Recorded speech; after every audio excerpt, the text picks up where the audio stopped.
Dream Days. By Kenneth Grahame.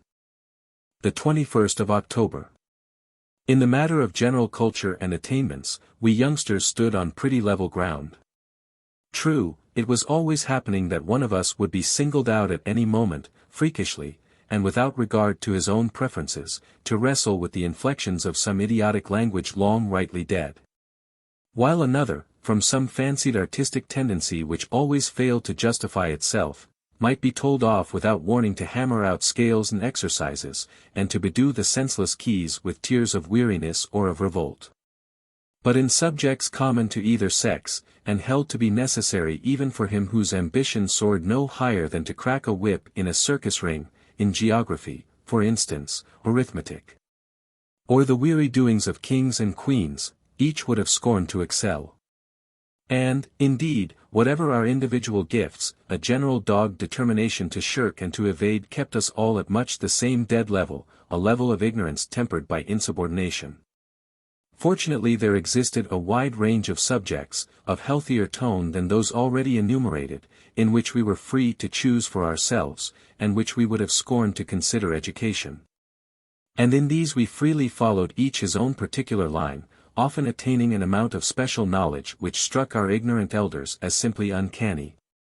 For Edward, the uniforms, accoutrements, colors, and mottos of the regiments composing the British Army had a special glamour. In the matter of facings he was simply faultless. Among chevrons, badges, medals, and stars, he moved familiarly.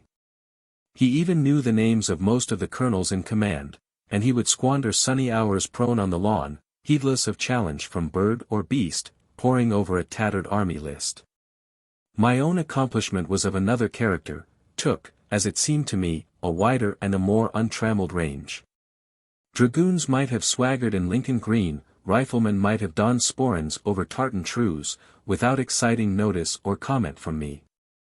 But did you seek precise information as to the fauna of the American continent, then you had come to the right shop. Where and why the bison wallowed, how beaver were to be trapped and wild turkeys stalked. The grizzly and how to handle him, and the pretty pressing ways of the constrictor, in fine, the haunts and the habits of all that burrowed, strutted, roared, or wriggled between the Atlantic and the Pacific. All this knowledge I took from my province. By the others my equipment was fully recognized. Supposing a book with a bear hunt in it made its way into the house, and the atmosphere was electric with excitement. Still, it was necessary that I should first decide whether the slot had been properly described and properly followed up, ere the work could be stamped with full approval. A writer might have won fame throughout the civilized globe for his trappers and his realistic backwoods, and all went for nothing. If his pemmican were not properly compounded I damned his achievement, and it was heard no more of. Harold was hardly old enough to possess a special subject of his own. He had his instincts, indeed, and at birds' nesting they almost amounted to prophecy. Where we others only suspected eggs, surmised possible eggs, hinted doubtfully at eggs in the neighborhood, Harold went straight for the right bush, bough, or hole as if he carried a divining rod. But this faculty belonged to the class of mere gifts, and was not to be ranked with Edward's lore regarding facings, and mine as to the habits of prairie dogs, both gained by painful study and extensive travel in those realms of gold. The Army List and Ballantine. Selina's subject, quite unaccountably, happened to be naval history. There is no laying down rules as to subjects, you just possess them, or rather, they possess you, and their genesis or protoplasm is rarely to be tracked down. Selina had never so much as seen the sea, but for that matter neither had I ever set foot on the American continent, the byways of which I knew so intimately. And just as I, if set down without warning in the middle of the Rocky Mountains, would have been perfectly at home, so Selina, if a genie had dropped her suddenly on Portsmouth Hard, could have given points to most of its frequenters. From the days of Blake down to the death of Nelson, she never condescended further. Selina had taken spiritual part in every notable engagement of the British Navy. And even in the dark days when she had to pick up skirts and flee, chased by an ungallant de Ruyter or Van Tromp, she was yet cheerful in the consciousness that ere long she would be gleefully hammering the fleets of the world. In the glorious times to follow. When that golden period arrived, Selina was busy indeed, and, while loving best to stand where the splinters were flying the thickest, she was also a careful and critical student of seamanship and of maneuver. She knew the order in which the great line of battle ships moved into action, the vessels they respectively engaged, the moment when each let go its anchor, and which of them had a spring on its cable, while not understanding the phrase. She carefully noted the fact.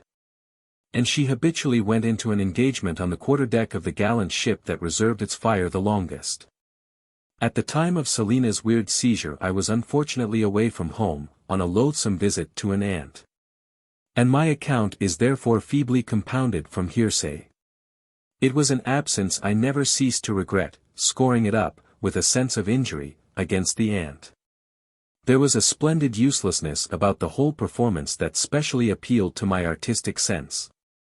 That it should have been Selina, too, who should break out this way, Selina, who had just become a regular subscriber to the Young Ladies' Journal, and who allowed herself to be taken out to strange teas with an air of resignation palpably assumed, this was a special joy, and served to remind me that much of this dreaded convention that was creeping over us might be, after all, only veneer. Edward also was absent, getting licked into shape at school, but to him the loss was nothing. With his stern practical bent he wouldn't have seen any sense in it, to recall one of his favorite expressions. To Harold, however, for whom the gods had always cherished a special tenderness, it was granted, not only to witness, but also, priest-like, to feed the sacred fire itself.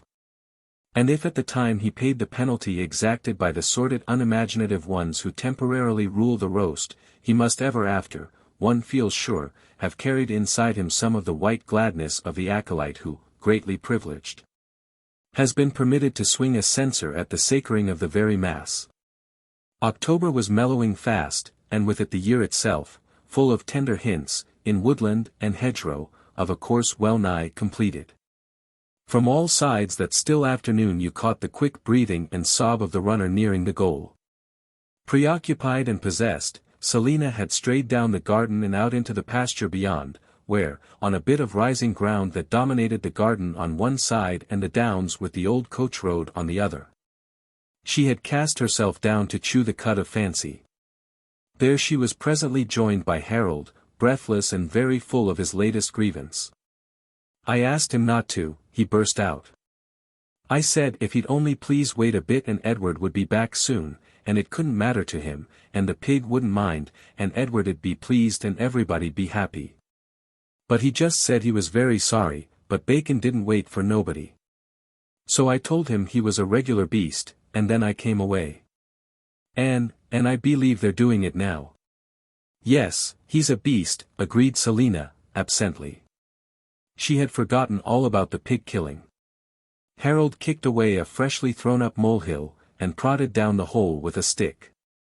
From the direction of Farmer Larkin's domain came a long-drawn note of sorrow, a thin cry and appeals telling that the stout soul of a black Berkshire pig was already faring down the stony track to Hades. You know what day it is?" said Selina presently, in a low voice, looking far away before her. Harold did not appear to know, nor yet to care. He had laid open his mole run for a yard or so, and was still grubbing at it absorbedly. "It's Trafalgar Day," went on Selina, trancedly, "Trafalgar Day, and nobody cares." Something in her tone told Harold that he was not behaving quite becomingly. He didn't exactly know in what manner. Still, he abandoned his mole hunt for a more courteous attitude of attention. "Over there," resumed Selina, she was gazing out in the direction of the old highroad, "over there the coaches used to go by. Uncle Thomas was telling me about it the other day. And the people used to watch for them coming, to tell the time by, and praps to get their parcels. And one morning, they wouldn't be expecting anything different, one morning, first there would be a cloud of dust, as usual, and then the coach would come racing by, and then they would know. For the coach would be dressed in laurel, all laurel from stem to stern. And the coachman would be wearing laurel, and the guard would be wearing laurel, and then they would know, then they would know." Harold listened in respectful silence. He would much rather have been hunting the mole, who must have been a mile away by this time if he had his wits about him. But he had all the natural instincts of a gentleman, of whom it is one of the principal marks, if not the complete definition, never to show signs of being bored. Selina rose to her feet, and paced the turf restlessly with a short quarter-deck walk. "Why can't we do something?" she burst out presently. He did everything, why can't we do anything for him?" "Who did everything?" inquired Harold, meekly. It was useless wasting further longings on that mole. Like the dead, he travelled fast. "Why, Nelson, of course," said Selina, shortly, still looking restlessly around for help or suggestion. "But he's dead, isn't he?" asked Harold, slightly puzzled. "What's that got to do with it?" retorted his sister, resuming her caged lion promenade. Harold was somewhat taken aback. In the case of the pig, for instance, whose last outcry had now passed into stillness, he had considered the chapter as finally closed.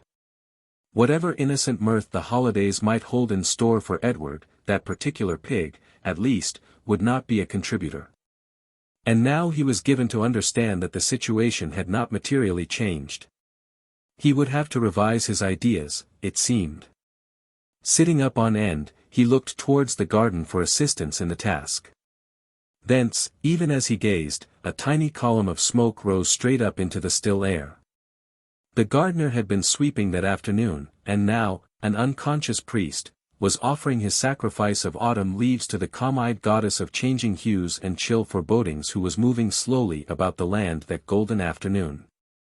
Harold was up and off in a moment, forgetting Nelson, forgetting the pig, the mole, the Larkin betrayal, and Selina's strange fever of conscience. Here was fire, real fire, to play with, and that was even better than messing with water, or remodeling the plastic surface of the earth. Of all the toys the world provides for right-minded persons, the original elements rank easily the first. But Selina sat on where she was, her chin on her fists, and her fancies whirled and drifted, here and there, in curls and eddies, along with the smoke she was watching. As the quick-footed dusk of the short October day stepped lightly over the garden, little red tongues of fire might be seen to leap and vanish in the smoke. Harold, anon staggering under armfuls of leaves, anon stoking vigorously, was discernible only at fitful intervals. It was another sort of smoke that the inner eye of Selina was looking upon, a smoke that hung in sullen banks round the masts and the hulls of the fighting ships. A smoke from beneath which came thunder and the crash and the splinter rip, the shout of the boarding party, the choking sob of the gunner stretched by his gun. A smoke from out of which at last she saw, as through a riven pall, the radiant spirit of the victor, crowned with the coronal of a perfect death, leap in full assurance up into the ether that immortals breathe. The dusk was glooming towards darkness when she rose and moved slowly down towards the beckoning fire, something of the priestess in her stride, something of the devotee in the set purpose of her eye. The leaves were well alight by this time, and Harold had just added an old furze bush, which flamed and crackled stirringly. "Go and get some more sticks," ordered Selina, "and shavings, and chunks of wood, and anything you can find. Look here, in the kitchen garden there's a pile of old pea sticks. Fetch as many as you can carry, and then go back and bring some more." "But I say," began Harold, amazedly, scarce knowing his sister, and with a vision of a frenzied gardener, pea-stickless and threatening retribution. "Go and fetch 'em quick," shouted Selina, stamping with impatience. Harold ran off at once, true to the stern system of discipline in which he had been nurtured. But his eyes were like round O's, and as he ran he talked fast to himself, in evident disorder of mind. The pea-sticks made a rare blaze, and the fire, no longer smouldering sullenly, leapt up and began to assume the appearance of a genuine bonfire. Harold, awed into silence at first, began to jump round it with shouts of triumph. Selina looked on grimly, with knitted brow. She was not yet fully satisfied. "Can't you get any more sticks?" she said presently. "Go and hunt about. Get some old hampers and matting and things out of the tool house. Smash up that old cucumber frame Edward shoved you into, the day we were playing scouts and Mohicans. Stop a bit. Hooray! I know. You come along with me. Hard by there was a hothouse, Aunt Eliza's special pride and joy, and even grimly approved of by the gardener. At one end, in an outhouse adjoining, the necessary firing was stored. And to this sacred fuel, of which we were strictly forbidden to touch a stick, Selina went straight. Harold followed obediently, prepared for any crime after that of the pea sticks, but pinching himself to see if he were really awake. You bring some coals, said Selina briefly, without any palaver or pro and con discussion. Here's a basket. I'll manage the faggots. In a very few minutes there was little doubt about its being a genuine bonfire and no paltry makeshift. Selina, a Maenad now, hatless and tossing disordered locks, all the dross of the young lady purged out of her, stalked around the pyre of her own purloining, or prodded it with a pea stick. And as she prodded she murmured at intervals, I knew there was something we could do. It isn't much, but still it's something. The gardener had gone home to his tea. Aunt Eliza had driven out for hers a long way off, and was not expected back till quite late, and this far end of the garden was not overlooked by any windows. So the tribute blazed on merrily unchecked. Villagers far away, catching sight of the flare, muttered something about them young devils at their tricks again, and trudged on beerwards. Never a thought of what day it was, never a thought for Nelson, who preserved their honest pint-pots, to be paid for in honest pence, and saved them from litres and decimal coinage. Nearer at hand, frightened rabbits popped up and vanished with a flick of white tails, scared birds fluttered among the branches, or sped across the glade to quieter sleeping quarters. But never a bird nor a beast gave a thought to the hero to whom they owed it that each year their little homes of horsehair, wool, or moss, were safe stablished, 'neath the flap of the British flag. And that game laws, quietly permanent, made La Chasse a terror only to their betters. No one seemed to know, nor to care, nor to sympathize. In all the ecstasy of her burnt offering and sacrifice, Selina stood alone. And yet, not quite alone. For, as the fire was roaring at its best, certain stars stepped delicately forth on the surface of the immensity above, and peered down doubtfully, with wonder at first, then with interest, then with recognition, with a start of glad surprise. They at least knew all about it, they understood. Among them the name was a daily familiar word, his story was a part of the music to which they swung, himself was their fellow and their mate and comrade. So they peeped, and winked, and peeped again, and called to their laggard brothers to come quick and see. The best of life is but intoxication, and Selina, who during her brief inebriation had lived in an ecstasy as golden as our drab existence affords, had to experience the inevitable bitterness of awakening sobriety. When the dying down of the flames into sullen embers coincided with the frenzied entrance of Aunt Eliza on the scene. It was not so much that she was at once and forever disrated, broke, sent before the mast, and branded as one on whom no reliance could be placed, even with Edward safe at school, and myself under the distant vigilance of an aunt. That her pocket money was stopped indefinitely, and her new church service, the pride of her last birthday, removed from her own custody and placed under the control of a trust. She sorrowed rather because she had dragged poor Harold, against his better judgment, into a most horrible scrape, and moreover because, when the reaction had fairly set in, when the exaltation had fizzled away and the young lady portion of her had crept timorously back to its wonted lodging, she could only see herself as a plain fool, unjustified, undeniable, without a shadow of an excuse or explanation. As for Harold, youth and a short memory made his case less pitiful than it seemed to his more sensitive sister. True, he started upstairs to his lonely cot bellowing dismally, before him a dreary future of pains and penalties, sufficient to last to the crack of doom. Outside his door, however, he tumbled over Augustus the cat, and made capture of him. And at once his mourning was changed into a song of triumph, as he conveyed his prize into port. For Augustus, who detested above all things going to bed with little boys, was ever more knave than fool, and the trapper who was wily enough to ensnare him had achieved something notable. Augustus, when he realized that his fate was sealed, and his night's lodging settled, wisely made the best of things, and listened, with a languorous air of complete comprehension, to the incoherent babble concerning pigs and heroes, moles and bonfires, which served Harold for a self-sung lullaby. Yet it may be doubted whether Augustus was one of those rare fellows who thoroughly understood. But Selina knew no more of this source of consolation than of the sympathy with which the stars were winking above her. And it was only after some sad interval of time, and on a very moist pillow, that she drifted into that quaint inconsequent country where you may meet your own pet hero strolling down the road, and commit what hare-brained oddities you like. And everybody understands and appreciates. How do you find this book? Any thoughts about the book or the author? Any suggestion for improvement? Please take a moment to share your thoughts in a comment. If you like it, share it with your friends who might enjoy it as well. Subscribe to keep in touch. Visit CompleteAudiobooks.com for more quality content. Dies Irae. Those memorable days that move in procession, their heads just out of the mist of years long dead, the most of them are full-eyed as the dandelion that from dawn to shade has steeped itself in sunlight. Here and there in their ranks, however, moves a forlorn one who is blind in the sense of the dulled window pane on which the pelting raindrops have mingled and run down, obscuring sunshine and the circling birds, happy fields, and storied garden. Blind with the spatter of a misery uncomprehended, unanalyzed, only felt as something corporeal in its buffeting effects. Martha began it, and yet Martha was not really to blame. Indeed, that was half the trouble of it, no solid person stood full in view, to be blamed and to make atonement.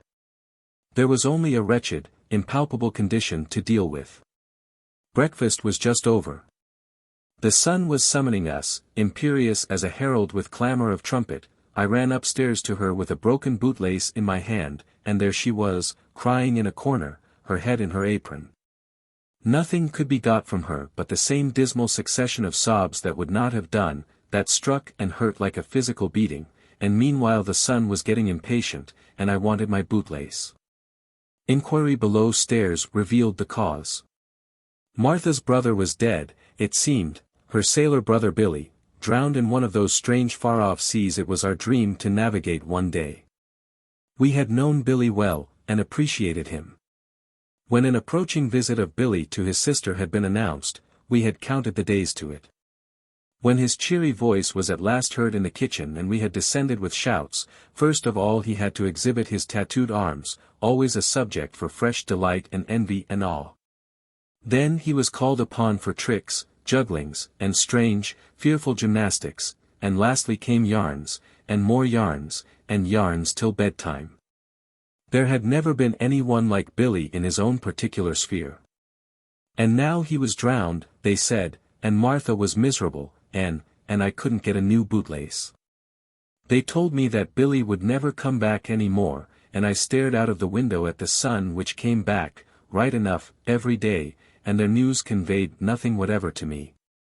Martha's sorrow hit home a little, but only because the actual sight and sound of it gave me a dull, bad sort of pain low down inside, a pain not to be actually located. Moreover, I was still wanting my bootlace. This was a poor sort of a beginning to a day that, so far as outside conditions went, had promised so well. I rigged up a sort of jurymast of a bootlace with a bit of old string, and wandered off to look up the girls, conscious of a jar and a discordance in the scheme of things. The moment I entered the schoolroom something in the air seemed to tell me that here, too, matters were strained and awry. Selina was staring listlessly out of the window, one foot curled round her leg. When I spoke to her she jerked a shoulder testily, but did not condescend to the civility of a reply. Charlotte, absolutely unoccupied, sprawled in a chair, and there were signs of sniffles about her, even at that early hour. It was but a trifling matter that had caused all this electricity in the atmosphere, and the girl's manner of taking it seemed to me most unreasonable. Within the last few days the time had come round for the dispatch of a hamper to Edward at school. Only one hamper a term was permitted him, so its preparation was a sort of blend of revelry and religious ceremony. After the main corpus of the thing had been carefully selected and safely bestowed, the pots of jam, the cake, the sausages, and the apples that filled up corners so nicely, after the last package had been wedged in. The girls had deposited their own private and personal offerings on the top. I forget their precise nature, anyhow, they were nothing of any particular practical use to a boy. But they had involved some contrivance and labor, some skimping of pocket money, and much delightful cloud building as to the effect on their enraptured recipient. Well, yesterday there had come a terse acknowledgment from Edward, heartily commending the cakes and the jam, stamping the sausages with the seal of Smith Major's approval, and finally hinting that, fortified as he now was, nothing more was necessary but a remittance of 5 shillings in postage stamps to enable him to face the world armed against every buffet of fate. That was all. Never a word or a hint of the personal tributes or of his appreciation of them. To us, to Harold and me, that is, the letter seemed natural and sensible enough. After all, provender was the main thing, and 5 shillings stood for a complete equipment against the most unexpected turns of luck. The presents were very well in their way, very nice, and so on, but life was a serious matter, and the contest called for cakes and half-crowns to carry it on, not gewgaws and knitted mittens and the like. The girls, however, in their obstinate way, persisted in taking their own view of the slight. Hence it was that I received my second rebuff of the morning.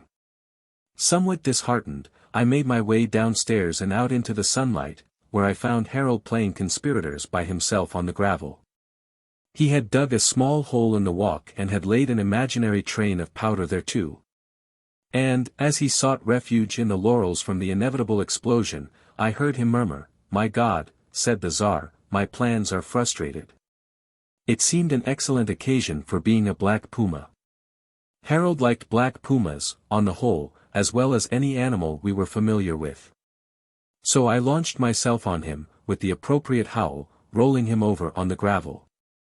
Life may be said to be composed of things that come off and things that don't come off. This thing, unfortunately, was one of the things that didn't come off. From beneath me I heard a shrill cry of, "Oh, it's my sore knee." And Harold wriggled himself free from the puma's clutches, bellowing dismally. Now, I honestly didn't know he had a sore knee, and, what's more, he knew I didn't know he had a sore knee. According to boy ethics, therefore, his attitude was wrong, sore knee or not, and no apology was due from me. I made halfway advances, however, suggesting we should lie in ambush by the edge of the pond and cut off the ducks as they waddled down in simple, unsuspecting single file, then hunt them as bisons flying scattered over the vast prairie. A fascinating pursuit this, and strictly illicit. But Harold would none of my overtures, and retreated to the house wailing with full lungs. Things were getting simply infernal. I struck out blindly for the open country. And even as I made for the gate a shrill voice from a window bade me keep off the flower beds. When the gate had swung to behind me with a vicious click I felt better, and after 10 minutes along the road it began to grow on me that some radical change was needed, that I was in a blind alley. And that this intolerable state of things must somehow cease. All that I could do I had already done. As well-meaning a fellow as ever stepped was pounding along the road that day, with an exceeding sore heart. One who only wished to live and let live, in touch with his fellows, and appreciating what joys life had to offer. What was wanted now was a complete change of environment. Somewhere in the world, I felt sure, justice and sympathy still resided. There were places called pampas, for instance, that sounded well. League upon league of grass, with just an occasional wild horse, and not a relation within the horizon. To a bruised spirit this seemed a sane and a healing sort of existence. There were other pleasant corners, again, where you dived for pearls and stabbed sharks in the stomach with your big knife. No relations would be likely to come interfering with you when thus blissfully occupied. And yet I did not wish, just yet, to have done with relations entirely. They should be made to feel their position first, to see themselves as they really were, and to wish, when it was too late, that they had behaved more properly. Of all professions, the army seemed to lend itself the most thoroughly to the scheme. You enlisted, you followed the drum, you marched, fought, and ported arms, under strange skies, through unrecorded years. At long last, your opportunity would come, when the horrors of war were flickering through the quiet countryside where you were cradled and bred, but where the memory of you had long been dim. Folk would run together, clamorous, palsied with fear, and among the terror-stricken groups would figure certain ants. What hope is left us? They would ask themselves, save in the clemency of the general, the mysterious, invincible general, of whom men tell such romantic tales. And the army would march in, and the guns would rattle and leap along the village street, and, last of all, you, the general, the fabled hero, you would enter, on your coal-black charger, your pale set face seamed by an interesting saber-cut. And then, but every boy has rehearsed this familiar piece a score of times. You are magnanimous, in fine, that goes without saying, you have a coal-black horse, and a saber-cut, and you can afford to be very magnanimous. But all the same you give them a good talking to. This pleasant conceit simply ravished my soul for some 20 minutes, and then the old sense of injury began to well up afresh, and to call for new plasters and soothing syrups. This time I took refuge in happy thoughts of the sea. The sea was my real sphere, after all.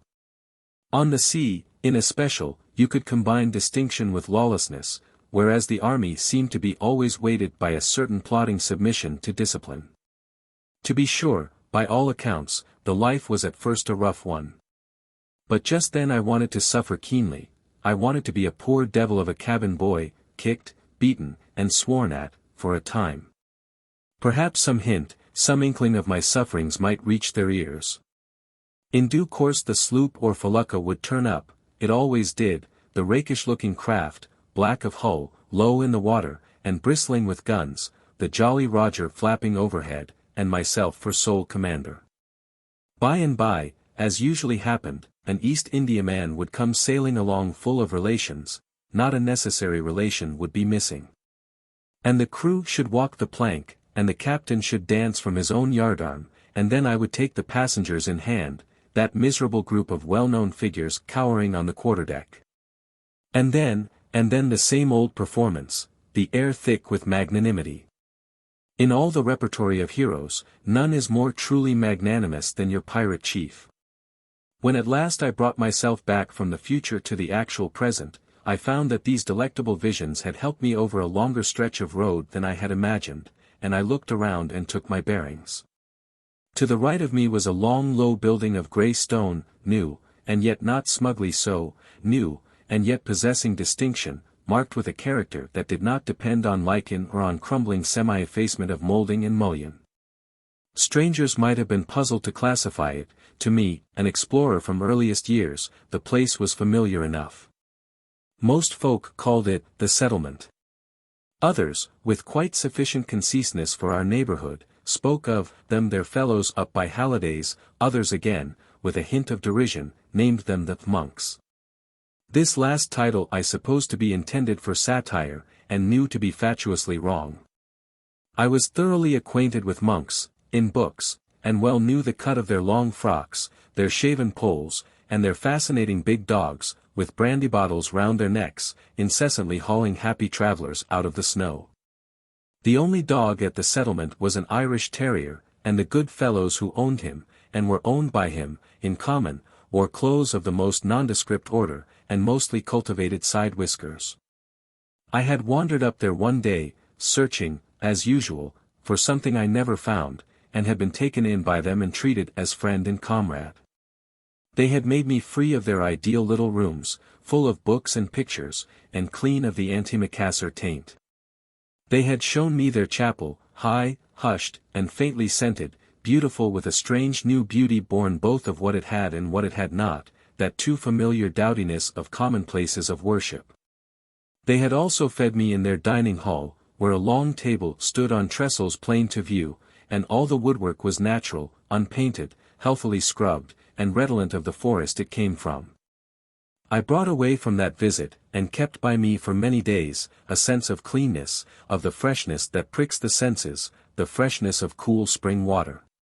And the large swept spaces of the rooms, the red tiles, and the oaken settles, suggested a comfort that had no connection with padded upholstery. On this particular morning I was in much too unsociable a mind for paying friendly calls. Still, something in the aspect of the place harmonized with my humor, and I worked my way round to the back, where the ground, after affording level enough for a kitchen garden, broke steeply away. Both the word Gothic and the thing itself were still unknown to me, yet doubtless the architecture of the place, consistent throughout, accounted for its sense of comradeship in my hour of disheartenment. As I mused there, with the low, grey, purposeful-looking building before me, and thought of my pleasant friends within, and what good times they always seemed to be having, and how they larked with the Irish terrier, whose footing was one of a perfect equality, I thought of a certain look in their faces, as if they had a common purpose and a business, and were acting under orders thoroughly recognized and understood.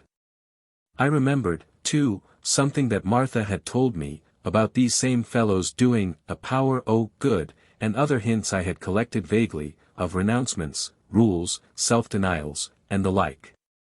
Thereupon, out of the depths of my morbid soul swam up a new and fascinating idea, and at once the career of arms seemed overacted and stale, and piracy, as a profession, flat and unprofitable. This, then, or something like it, should be my vocation and my revenge.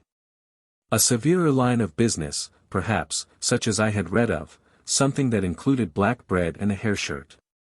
There should be vows, too, irrevocable, blood-curdling vows. And an iron grating. This iron grating was the most necessary feature of all, for I intended that on the other side of it my relations should range themselves. I mentally ran over the catalogue, and saw that the whole gang was present. All in their proper places, a sad-eyed row, combined in tristful appeal. We see our error now, they would say, we were always dull dogs, slow to catch, especially in those akin to us, the finer qualities of soul. We misunderstood you, misappreciated you, and we own up to it. And now, alas, my dear friends, I would strike in here, waving towards them an ascetic hand, one of the emaciated sort, that lets the light shine through at the fingertips. Alas, you come too late. This conduct is fitting and meritorious on your part, and indeed I always expected it of you, sooner or later, but the die is cast, and you may go home again and bewail at your leisure this too tardy repentance of yours. For me, I am vowed and dedicated, and my relations henceforth are austerity and holy works. Once a month, should you wish it, it shall be your privilege to come and gaze at me through this very solid grating, but, whack! A well-aimed clod of garden soil, whizzing just past my ear, starred on a tree trunk behind, spattering me with dirt. The present came back to me in a flash, and I nimbly took cover behind the trees, realizing that the enemy was up and abroad. With ambuscades, alarms, and thrilling sallies.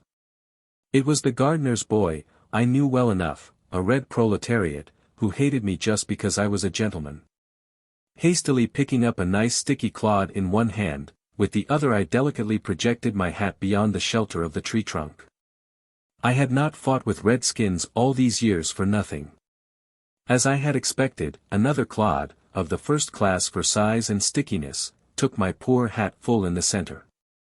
Then, Ajax-like, shouting terribly, I issued from shelter and discharged my ammunition. Woe then for the gardener's boy, who, unprepared, skipping in premature triumph, took the clod full in his stomach. He, the foolish one, witless on whose side the gods were fighting that day, discharged yet other missiles, wavering and wide of the mark, for his wind had been taken with the first clod, and he shot wildly, as one already desperate and in flight. I got another clod in at short range, we clinched on the brow of the hill, and rolled down to the bottom together. When he had shaken himself free and regained his legs, he trotted smartly off in the direction of his mother's cottage. But over his shoulder he discharged at me both imprecation and deprecation, menace mixed up with an undercurrent of tears. But as for me, I made off smartly for the road, my frame tingling, my head high, with never a backward look at the settlement of suggestive aspect, or at my well-planned future which lay in fragments around it. Life had its jollities, then. Life was action, contest, victory. The present was rosy once more, surprises lurked on every side, and I was beginning to feel villainously hungry. Just as I gained the road a cart came rattling by, and I rushed for it, caught the chain that hung below, and swung thrillingly between the dizzy wheels, choked and blinded with delicious-smelling dust. The world slipping by me like a streaky ribbon below, till the driver licked at me with his whip, and I had to descend to earth again. Abandoning the beaten track, I then struck homewards through the fields, not that the way was very much shorter, but rather because on that route one avoided the bridge, and had to splash through the stream and get refreshingly wet. Bridges were made for narrow folk, for people with aims and vocations which compelled abandonment of many of life's highest pleasures. Truly wise men called on each element alike to minister to their joy, and while the touch of sun-bathed air, the fragrance of garden soil, the ductile qualities of mud, and the spark-whirling rapture of playing with fire had each their special charm, they did not overlook the bliss of getting their feet wet. As I came forth on the common, Harold broke out of an adjoining copse and ran to meet me, the morning rain clouds all blown away from his face. He had made a new squirrel stick, it seemed. Made it all himself, melted the lead and everything. I examined the instrument critically, and pronounced it absolutely magnificent. As we passed in at our gate the girls were distantly visible, gardening with a zeal in cheerful contrast to their heartsick lassitude of the morning. "There's been another letter come today," Harold explained, "and the hamper got joggled about on the journey, and the presents worked down into the straw and all over the place. One of them turned up inside the cold duck. And that's why they weren't found at first." And Edward said, "Thanks awfully." I did not see Martha again until we were all reassembled at tea-time, when she seemed red-eyed and strangely silent, neither scolding nor finding fault with anything. Instead, she was very kind and thoughtful with jams and things, feverishly pressing unwanted delicacies on us, who wanted little pressing enough. Then suddenly, when I was busiest, she disappeared. And Charlotte whispered me presently that she had heard her go to her room and lock herself in. This struck me as a funny sort of proceeding. Mutabile Semper. She stood on the other side of the garden fence, and regarded me gravely as I came down the road. Then she said, "Hi, oh," and I responded, "Hello," and pulled up somewhat nervously. To tell the truth, the encounter was not entirely unexpected on my part.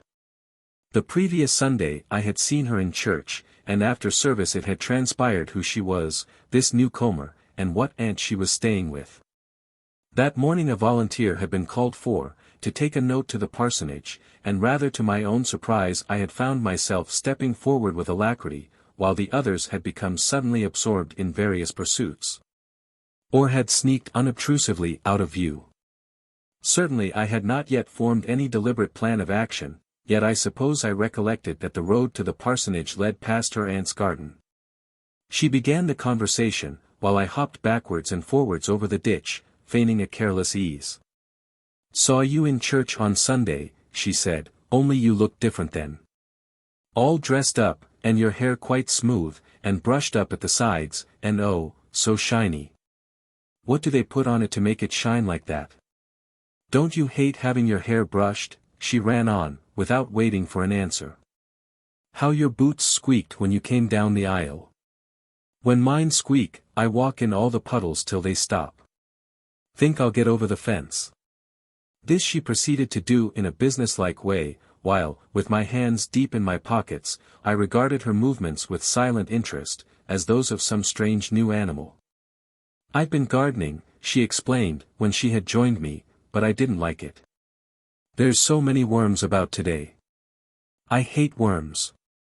Wish they'd keep out of the way when I'm digging." "Oh, I like worms when I'm digging," I replied heartily, "seem to make things more lively, don't they?"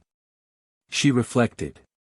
"Shouldn't mind them so much if they were warm and dry," she said, but, here she shivered, and somehow I liked her for it, though if it had been my own flesh and blood hoots of derision would have instantly assailed her. From worms we passed, naturally enough, to frogs, and thence to pigs, ants, gardeners, rocking horses, and other fellow citizens of our common kingdom. In 5 minutes we had each other's confidences, and I seemed to have known her for a lifetime. Somehow, on the subject of one's self it was easier to be frank and communicative with her than with one's female kin. It must be, I supposed, because she was less familiar with one's faulty, tattered past. "I was watching you as you came along the road," she said presently, "and you had your head down and your hands in your pockets, and you weren't throwing stones at anything, or whistling, or jumping over things. And I thought perhaps you'd been scolded, or got a stomachache." "No," I answered shyly, "it wasn't that. Fact is, I often, but it's a secret." There I made an error in tactics. That enkindling word set her dancing round me, half beseeching, half imperious. "Oh, do tell it me," she cried. "You must." "I'll never tell anyone else at all, I vow and declare I won't." Her small frame wriggled with emotion, and with imploring eyes she jigged impatiently just in front of me. Her hair was tumbled bewitchingly on her shoulders, and even the loss of a front tooth, a loss incidental to her age, seemed but to add a piquancy to her face. "You won't care to hear about it," I said, wavering. "Besides, I can't explain exactly. I think I won't tell you. But all the time I knew I should have to." "But I do care," she wailed plaintively. "I didn't think you'd be so unkind. This would never do." That little downward tug at either corner of the mouth, I knew the symptom only too well. "It's like this," I began stammeringly. "This bit of road here, up as far as that corner, you know it's a horrid dull bit of road.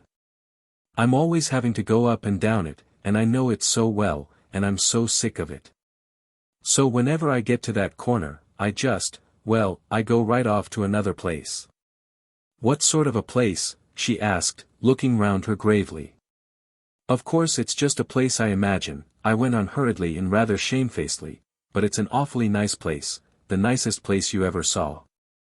And I always go off there in church, or during geography lessons. I'm sure it's not nicer than my home," she cried patriotically. "Oh, you ought to see my home, it's lovely. We've got—" "Yes it is, ever so much nicer," I interrupted. "I mean," I went on apologetically, "of course I know your home's beautiful and all that. But this must be nicer, 'cause if you want anything at all, you've only got to want it, and you can have it." "That sounds jolly," she murmured. "Tell me more about it, please. Tell me how you get there, first." "I don't quite know exactly," replied. "I just go. But generally it begins by, well, you're going up a broad, clear river in a sort of a boat. You're not rowing or anything, you're just moving along. And there's beautiful grass meadows on both sides, and the river's very full, quite up to the level of the grass. And you glide along by the edge. And the people are haymaking there, and playing games, and walking about, and they shout to you, and you shout back to them, and they bring you things to eat out of their baskets, and let you drink out of their bottles. And some of them are the nice people you read about in books. And so at last you come to the palace steps, great broad marble steps, reaching right down to the water. And there at the steps you find every sort of boat you can imagine, schooners, and punts, and rowboats, and little men of war. And you have any sort of boating you want to, rowing, or sailing, or shoving about in a punt." "I'd go sailing," she said decidedly, "and I'd steer." "No, you'd have to steer, and I'd sit about on the deck." "No, I wouldn't though, I'd row, at least I'd make you row, and I'd steer. And then oh, no. I'll tell you what we do. We'd just sit in a punt and dabble." "Of course we'll do just what you like," I said hospitably, but already I was beginning to feel my liberty of action somewhat curtailed by this exigent visitor I had so rashly admitted into my sanctum. "I don't think we'd boat at all," she finally decided. "It's always so wobbly. Where do you come to next?" "You go up the steps," I continued, "and in at the door, and the very first place you come to is the chocolate room." She brightened up at this, and I heard her murmur with gusto, "Chocolate room. It's got every sort of chocolate you can think of," I went on, "soft chocolate, with sticky stuff inside, white and pink, what girls like. And hard shiny chocolate, that cracks when you bite it, and takes such a nice long time to suck. I like the soft stuff best, she said, 'cause you can eat such a lot more of it. This was to me a new aspect of the chocolate question, and I regarded her with interest and some respect. With us, chocolate was none too common a thing, and, whenever we happened to come by any, we resorted to the quaintest devices in order to make it last out. Still, legends had reached us of children who actually had, from time to time, as much chocolate as they could possibly eat, and here, apparently, was one of them. "You can have all the creams," I said magnanimously, "and I'll eat the hard sticks, 'cause I like 'em best." "Oh, but you mustn't," she cried impetuously. "You must eat the same as I do. It isn't nice to want to eat different. I'll tell you what, you must give me all the chocolate, and then I'll give you what you ought to have." "Oh, all right," I said, in a subdued sort of way. It seemed a little hard to be put under a sentimental restriction like this in one's own chocolate room. "In the next room you come to," I proceeded, "there's fizzy drinks. There's a marble slab business all round the room, and little silver taps. And you just turn the right tap, and have any kind of fizzy drink you want." "What fizzy drinks are there?" she inquired. "Oh, all sorts," I answered hastily, hurrying on. She might restrict my eatables, but I'd be hanged if I was going to have her meddle with my drinks. "Then you go down the corridor, and at the back of the palace there's a great big park, the finest park you ever saw. And there's ponies to ride on, and carriages and carts, and a little railway, all complete, engine and guard's van and all, and you work it yourself, and you can go first class, or in the van, or on the engine, just whichever you choose." "I'd go on the engine," she murmured dreamily.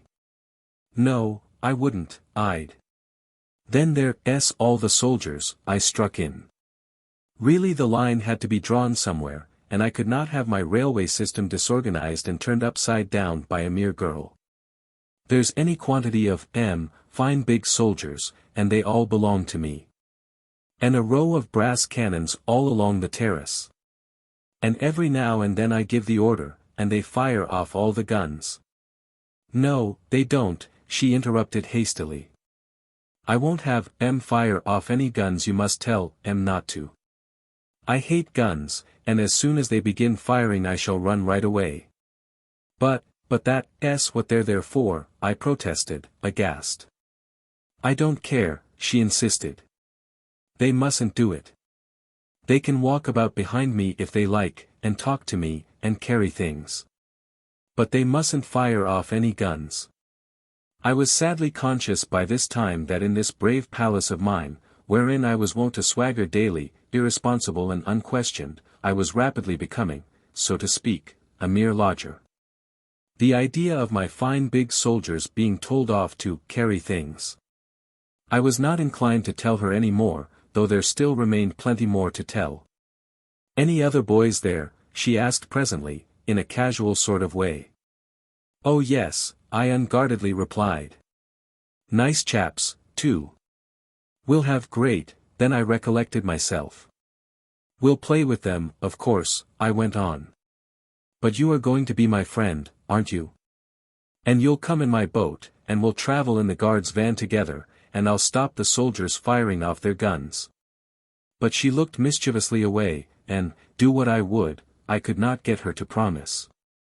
Just then the striking of the village clock awoke within me another clamorous timepiece, reminding me of midday mutton a good half-mile away, and of penalties and curtailments attaching to a late appearance.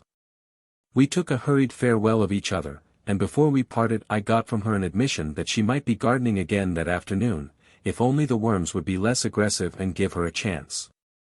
"Remember," I said as I turned to go, "you mustn't tell anybody about what I've been telling you." She appeared to hesitate, swinging one leg to and fro while she regarded me sideways with half-shut eyes. "It's a dead secret," I said artfully. "A secret between us two, and nobody knows it except ourselves." Then she promised, nodding violently, big-eyed, her mouth pursed up small. The delight of revelation, and the bliss of possessing a secret, run each other very close. But the latter generally wins, for a time. I had passed the mutton stage and was weltering in warm rice pudding, before I found leisure to pause and take in things generally. And then a glance in the direction of the window told me, to my dismay, that it was raining hard. This was annoying in every way, for, even if it cleared up later, the worms, I knew well from experience, would be offensively numerous and frisky. Sulkily I said grace and accompanied the others upstairs to the schoolroom, where I got out my paintbox and resolved to devote myself seriously to art, which of late I had much neglected. Harold got hold of a sheet of paper and a pencil, retired to a table in the corner, squared his elbows, and protruded his tongue.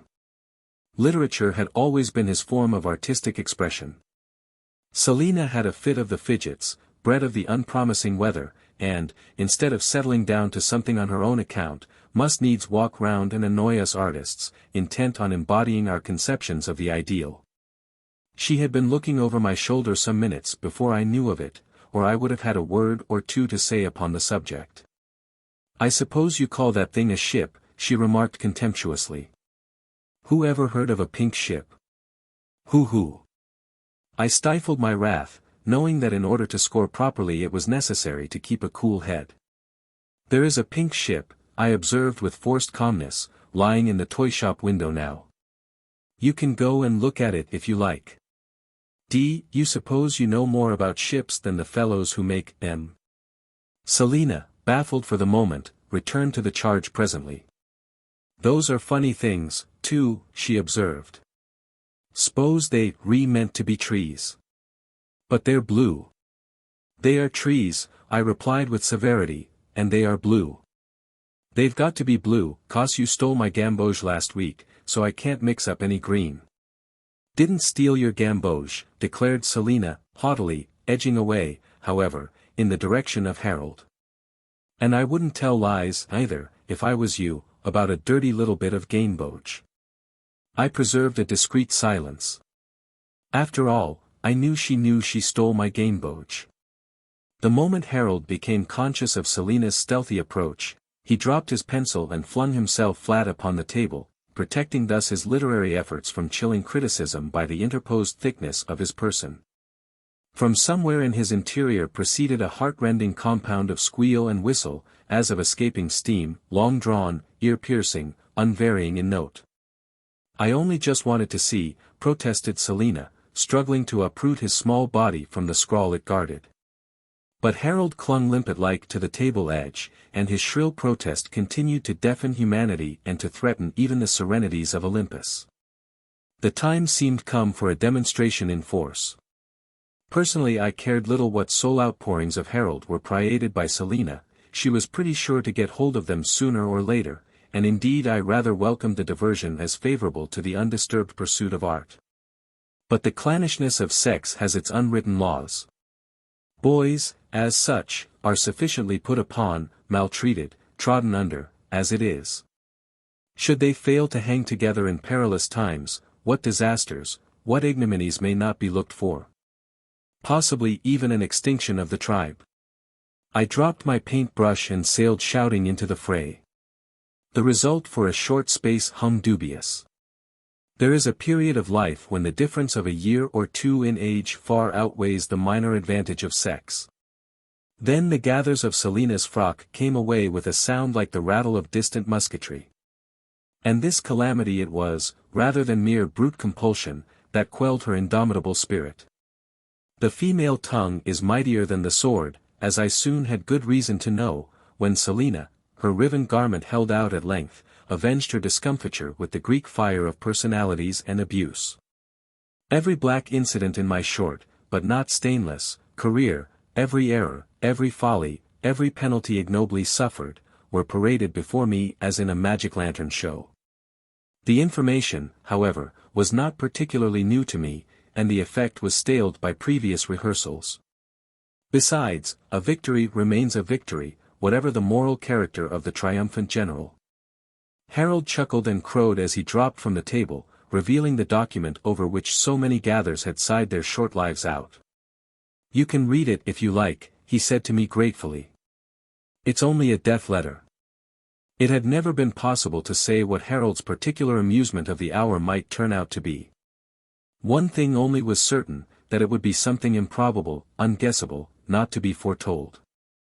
Who, for instance, in search of relaxation, would ever dream of choosing the drawing up of a testamentary disposition of property. Yet this was the form taken by Harold's latest craze. And in justice this much had to be said for him, that in the christening of his amusement he had gone right to the heart of the matter. The words will and testament have various meanings and uses. But about the signification of death letter there can be no manner of doubt. I smoothed out the crumpled paper and read. In actual form it deviated considerably from that usually adopted by family solicitors of standing, the only resemblance, indeed, lying in the absence of punctuation.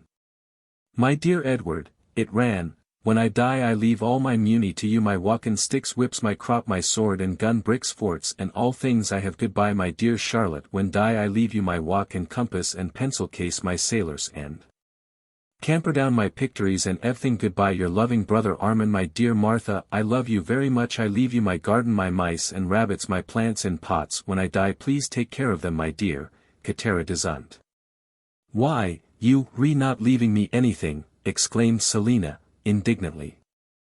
You're a regular mean little boy, and I'll take back the last birthday present I gave you. I don't care, said Harold, repossessing himself of the document. I was going to leave you something, but I shan't now, 'cause you tried to read my death letter before I was dead.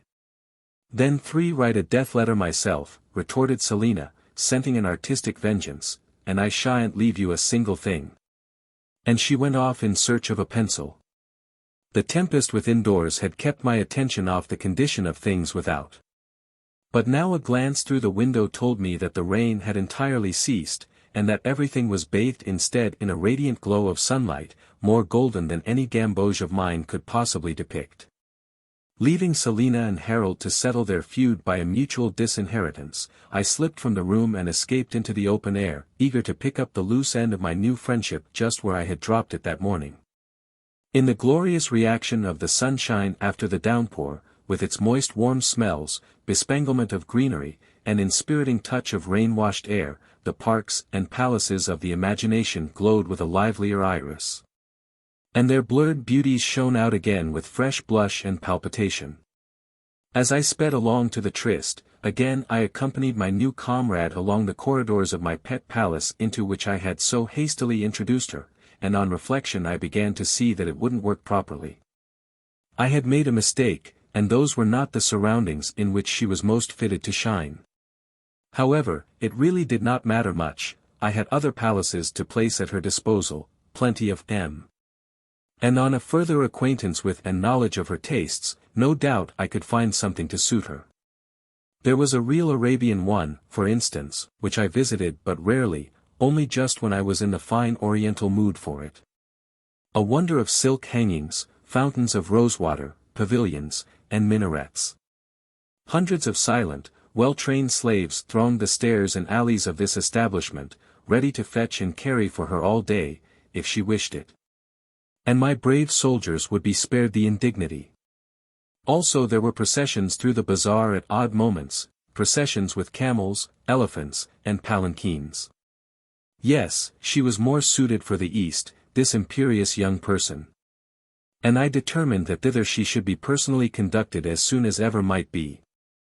I reached the fence and climbed up 2 bars of it, and leaning over I looked this way and that for my twin-souled partner of the morning. It was not long before I caught sight of her, only a short distance away. Her back was towards me and, well, one can never foresee exactly how one will find things, she was talking to a boy. Of course there are boys, and Lord knows I was never narrow. But this was the parson's son from an adjoining village, a red-headed boy and as common a little beast as ever stepped. He cultivated ferrets, his only good point. And it was evidently through the medium of this art that he was basely supplanting me, for her head was bent absorbedly over something he carried in his hands. With some trepidation I called out, "Hi!" But answer there was none. Then again I called, "Hi!" but this time with a sickening sense of failure and of doom. She replied only by a complex gesture, decisive in import if not easily described. A petulant toss of the head, a jerk of the left shoulder, and a backward kick of the left foot, all delivered at once, that was all, and that was enough. The red-headed boy never even condescended to glance my way. Why, indeed, should he? I dropped from the fence without another effort, and took my way homewards along the weary road. Little inclination was left to me, at first, for any solitary visit to my accustomed palace, the pleasures of which I had so recently tasted in company, and yet after a minute or two I found myself, from habit, sneaking off there much as usual. Presently I became aware of a certain solace and consolation in my newly recovered independence of action. Quit of all female whims and fanciful restrictions, I rowed, sailed, or punted, just as I pleased. In the chocolate room I cracked and nibbled the hard sticks, with a certain contempt for those who preferred the soft, veneered article, and I mixed and quaffed countless fizzy drinks without dread of any prohibitionist. Finally, I swaggered into the park, paraded all my soldiers on the terrace, and, bidding them take the time from me, gave the order to fire off all the guns. The magic ring. Grown-up people really ought to be more careful. Among themselves it may seem but a small thing to give their word and take back their word. For them there are so many compensations. Life lies at their feet, a party-colored India rubber ball, they may kick it this way or kick it that, it turns up blue, yellow, or green, but always colored and glistening. Thus one sees it happen almost every day, and, with a jest and a laugh, the thing is over, and the disappointed one turns to fresh pleasure, lying ready to his hand. But with those who are below them, whose little globe is swayed by them, who rush to build star-pointing Alhambras on their most casual word, they really ought to be more careful. In this case of the circus, for instance, it was not as if we had led up to the subject. It was they who began it entirely, prompted thereto by the local newspaper. What, a circus? Said they, in their irritating, casual way, that would be nice to take the children to. Wednesday would be a good day. Suppose we go on Wednesday. Oh, and pleats are being worn again, with rows of deep braid, etc. What the others thought I know not, what they said, if they said anything, I did not comprehend. For me the house was bursting, walls seemed to cramp and to stifle, the roof was jumping and lifting. Escape was the imperative thing, to escape into the open air, to shake off bricks and mortar, and to wander in the unfrequented places of the earth, the more properly to take in the passion and the promise of the giddy situation. Nature seemed prim and staid that day, and the globe gave no hint that it was flying round a circus ring of its own. Could they really be true? I wondered, all those bewildering things I had heard tell of circuses. Did long-tailed ponies really walk on their hind legs and fire off pistols? Was it humanly possible for clowns to perform one half of the bewitching drolleries recorded in history? And how, oh, how dare I venture to believe that, from off the backs of creamy Arab steeds, ladies of more than earthly beauty discharged themselves through paper hoops? No, it was not altogether possible, there must have been some exaggeration. Still, I would be content with very little, I would take a low percentage, a very small proportion of the circus myth would more than satisfy me. But again, even supposing that history were, once in a way, no liar, could it be that I myself was really fated to look upon this thing in the flesh and to live through it, to survive the rapture? No, it was altogether too much. Something was bound to happen, one of us would develop measles, the world would blow up with a loud explosion. I must not dare, I must not presume, to entertain the smallest hope. I must endeavor sternly to think of something else. Needless to say, I thought, I dreamed of nothing else, day or night. Waking, I walked arm in arm with a clown, and cracked a portentous whip to the brave music of a band. Sleeping, I pursued, perched astride of a coal-black horse, a princess all gauze and spangles, who always managed to keep just one unattainable length ahead. In the early morning Harold and I, once fully awake, cross-examined each other as to the possibilities of this or that circus tradition, and exhausted the lore long ere the first housemaid was stirring. In this state of exaltation we slipped onward to what promised to be a day of all white days, which brings me right back to my text, that grown-up people really ought to be more careful. I had known it could never really be. I had said so to myself a dozen times. The vision was too sweetly ethereal for embodiment. Yet the pang of the disillusionment was none the less keen and sickening, and the pain was as that of a corporeal wound. It seemed strange and foreboding, when we entered the breakfast room, not to find everybody cracking whips, jumping over chairs, and whooping in ecstatic rehearsal of the wild reality to come. The situation became grim and pallid indeed, when I caught the expressions, garden party, and my mauve tool, and realized that they both referred to that very afternoon. And every minute, as I sat silent and listened, my heart sank lower and lower, descending relentlessly like a clock weight into my boot soles. Throughout my agony I never dreamed of resorting to a direct question, much less a reproach. Even during the period of joyful anticipation some fear of breaking the spell had kept me from any bald circus talk in the presence of them. But Harold, who was built in quite another way, so soon as he discerned the drift of their conversation and heard the knell of all his hopes, filled the room with wail and clamor of bereavement. The grinning welkin rang with circus. Circus. Shook the window panes, the mocking walls re-echoed circus. Circus he would have, and the whole circus, and nothing but the circus.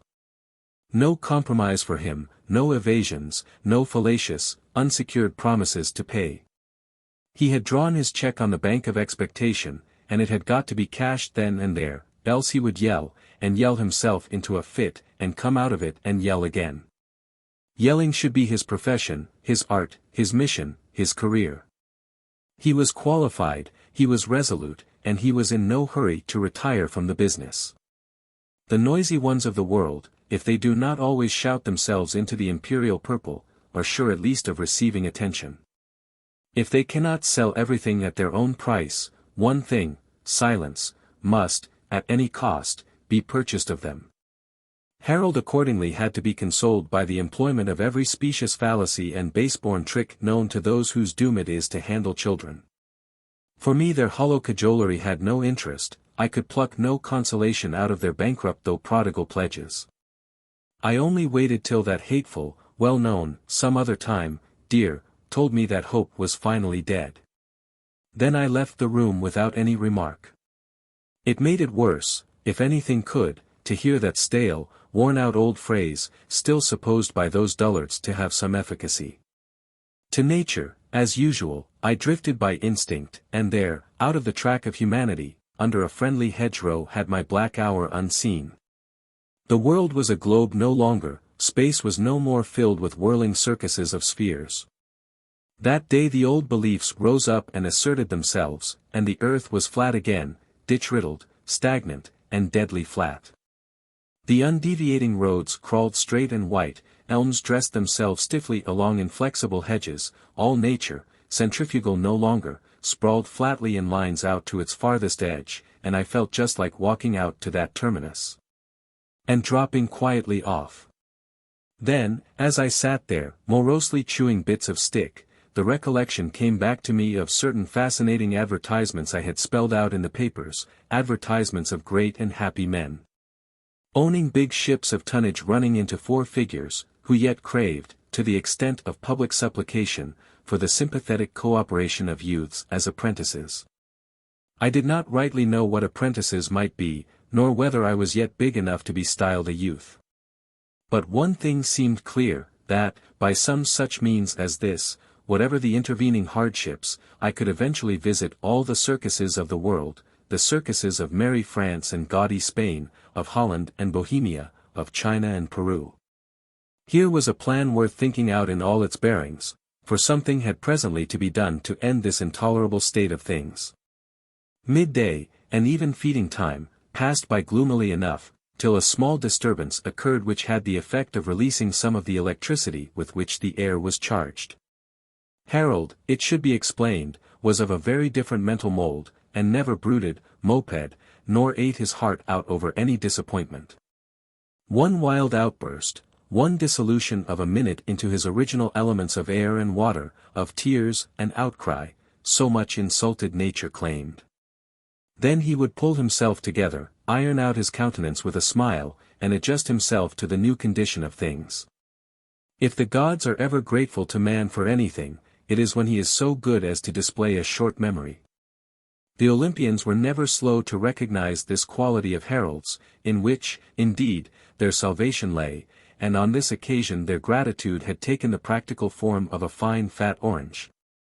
Tough-rind as oranges of those days were wont to be. This he had eviscerated in the good old-fashioned manner, by biting out a hole in the shoulder, inserting a lump of sugar therein, and then working it cannily till the whole soul and body of the orange passed glorified through the sugar into his being. Thereupon, filled full of orange juice and iniquity, he conceived a deadly snare. Having deftly patted and squeezed the orange skin till it resumed its original shape, he filled it up with water, inserted a fresh lump of sugar in the orifice, and, issuing forth, blandly proffered it to me as I sat moodily in the doorway dreaming of strange wild circuses under tropic skies. Such a stale old dodge as this would hardly have taken me in at ordinary moments. But Harold had reckoned rightly upon the disturbing effect of ill humor, and had guessed, perhaps, that I thirsted for comfort and consolation, and would not criticize too closely the source from which they came. Unthinkingly I grasped the golden fraud, which collapsed at my touch, and squirted its contents, into my eyes and over my collar, till the nethermost parts of me were damp with the water that had run down my neck. In an instant I had Harold down, and, with all the energy of which I was capable, devoted myself to grinding his head into the gravel. While he, realizing that the closure was applied, and that the time for discussion or argument was past, sternly concentrated his powers on kicking me in the stomach. Some people can never allow events to work themselves out quietly.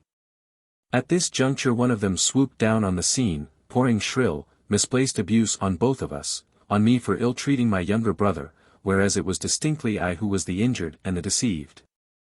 On him for the high offense of assault and battery on a clean collar, a collar which I had myself deflowered and defaced, shortly before, in sheer desperate ill temper. Disgusted and defiant we fled in different directions, rejoining each other later in the kitchen garden.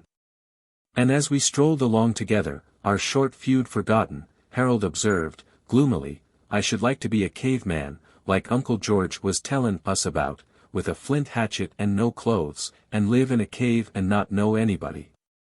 And if anyone came to see us we didn't like, I joined in, catching on to the points of the idea, we'd hit him on the head with the hatchet till he dropped down dead. And then, said Harold, warming up, we'd drag him into the cave and skin him. For a space we gloated silently over the fair scene our imaginations had conjured up. It was blood we felt the need of just then. We wanted no luxuries, nothing dear-bought nor far-fetched. Just plain blood, and nothing else, and plenty of it. Blood, however, was not to be had. The time was out of joint, and we had been born too late. So we went off to the greenhouse, crawled into the heating arrangement underneath, and played at the dark and dirty and unrestricted life of cavemen till we were heartily sick of it. Then we emerged once more into historic times, and went off to the road to look for something living and sentient to throw stones at. Nature, so often a cheerful ally, sometimes sulks and refuses to play. When in this mood she passes the word to her underlings, and all the little people of fur and feather take the hint and slip home quietly by back streets. In vain we scouted, lurked, crept, and ambuscaded. Everything that usually scurried, hopped, or fluttered, the small society of the undergrowth, seemed to have engagements elsewhere. The horrid thought that perhaps they had all gone off to the circus occurred to us simultaneously, and we humped ourselves up on the fence and felt bad. Even the sound of approaching wheels failed to stir any interest in us. When you are bent on throwing stones at something, humanity seems obtrusive and better away. Then suddenly we both jumped off the fence together, our faces clearing. For our educated ear had told us that the approaching rattle could only proceed from a dog-cart, and we felt sure it must be the funny man. We called him the funny man because he was sad and serious, and said little, but gazed right into our souls, and made us tell him just what was on our minds at the time. And then came out with some magnificently luminous suggestion that cleared every cloud away. What was more, he would then go off with us at once and pay the thing right out to its finish, earnestly and devotedly, putting all other things aside. So we called him the funny man, meaning only that he was different from those others who thought it incumbent on them to play the painful mummer. The ideal as opposed to the real man was what we meant, only we were not acquainted with the phrase. Those others, with their labored jests and clumsy contortions, doubtless flattered themselves that they were funny men. We, who had to sit through and applaud the painful performance, knew better. He pulled up to a walk as soon as he caught sight of us, and the dog-cart crawled slowly along till it stopped just opposite. Then he leant his chin on his hand and regarded us long and soulfully, yet said he never a word. While we jigged up and down in the dust, grinning bashfully but with expectation. For you never knew exactly what this man might say or do. "You look bored," he remarked presently, "thoroughly bored. Or else, let me see. You're not married, are you?" He asked this in such sad earnestness that we hastened to assure him we were not married, though we felt he ought to have known that much. We had been intimate for some time. "Then it's only boredom," he said. "Just satiety and world-weariness. Well, if you assure me you aren't married you can climb into this cart and I'll take you for a drive. I'm bored, too. I want to do something dark and dreadful and exciting." We clambered in, of course, yapping with delight and treading all over his toes, and as we set off, Harold demanded of him imperiously whither he was going. "My wife," he replied, "has ordered me to go and look up the curate and bring him home to tea. Does that sound sufficiently exciting for you?" Our faces fell. The curate of the hour was not a success, from our point of view. He was not a funny man, in any sense of the word. "But I'm not going to," he added, cheerfully. Then I was to stop at some cottage and ask, what was it? There was nettle rash mixed up in it, I'm sure. But never mind, I've forgotten, and it doesn't matter. Look here, we're three desperate young fellows who stick at nothing. Suppose we go off to the circus? Of certain supreme moments it is not easy to write. The varying shades and currents of emotion may indeed be put into words by those specially skilled that way, they often are, at considerable length. But the sheer, crude article itself, the strong, live thing that leaps up inside you and swells and strangles you, the dizziness of revulsion that takes the breath like cold water, who shall depict this and live? All I knew was that I would have died then and there, cheerfully, for the funny man, that I longed for red Indians to spring out from the hedge on the dog-cart, just to show what I would do. And that, with all this, I could not find the least little word to say to him. Harold was less taciturn. With shrill voice, uplifted in solemn chant, he sang the great spheral circus song, and the undying glory of the ring. Of its timeless beginning he sang, of its fashioning by cosmic forces, and of its harmony with the stellar plan. Of horses he sang, of their strength, their swiftness, and their docility as to tricks. Of clowns again, of the glory of knavery, and of the eternal type that shall endure. Lastly he sang of her, the woman of the ring, flawless, complete, untrammeled in each subtly curving limb, earth's highest output, time's noblest expression.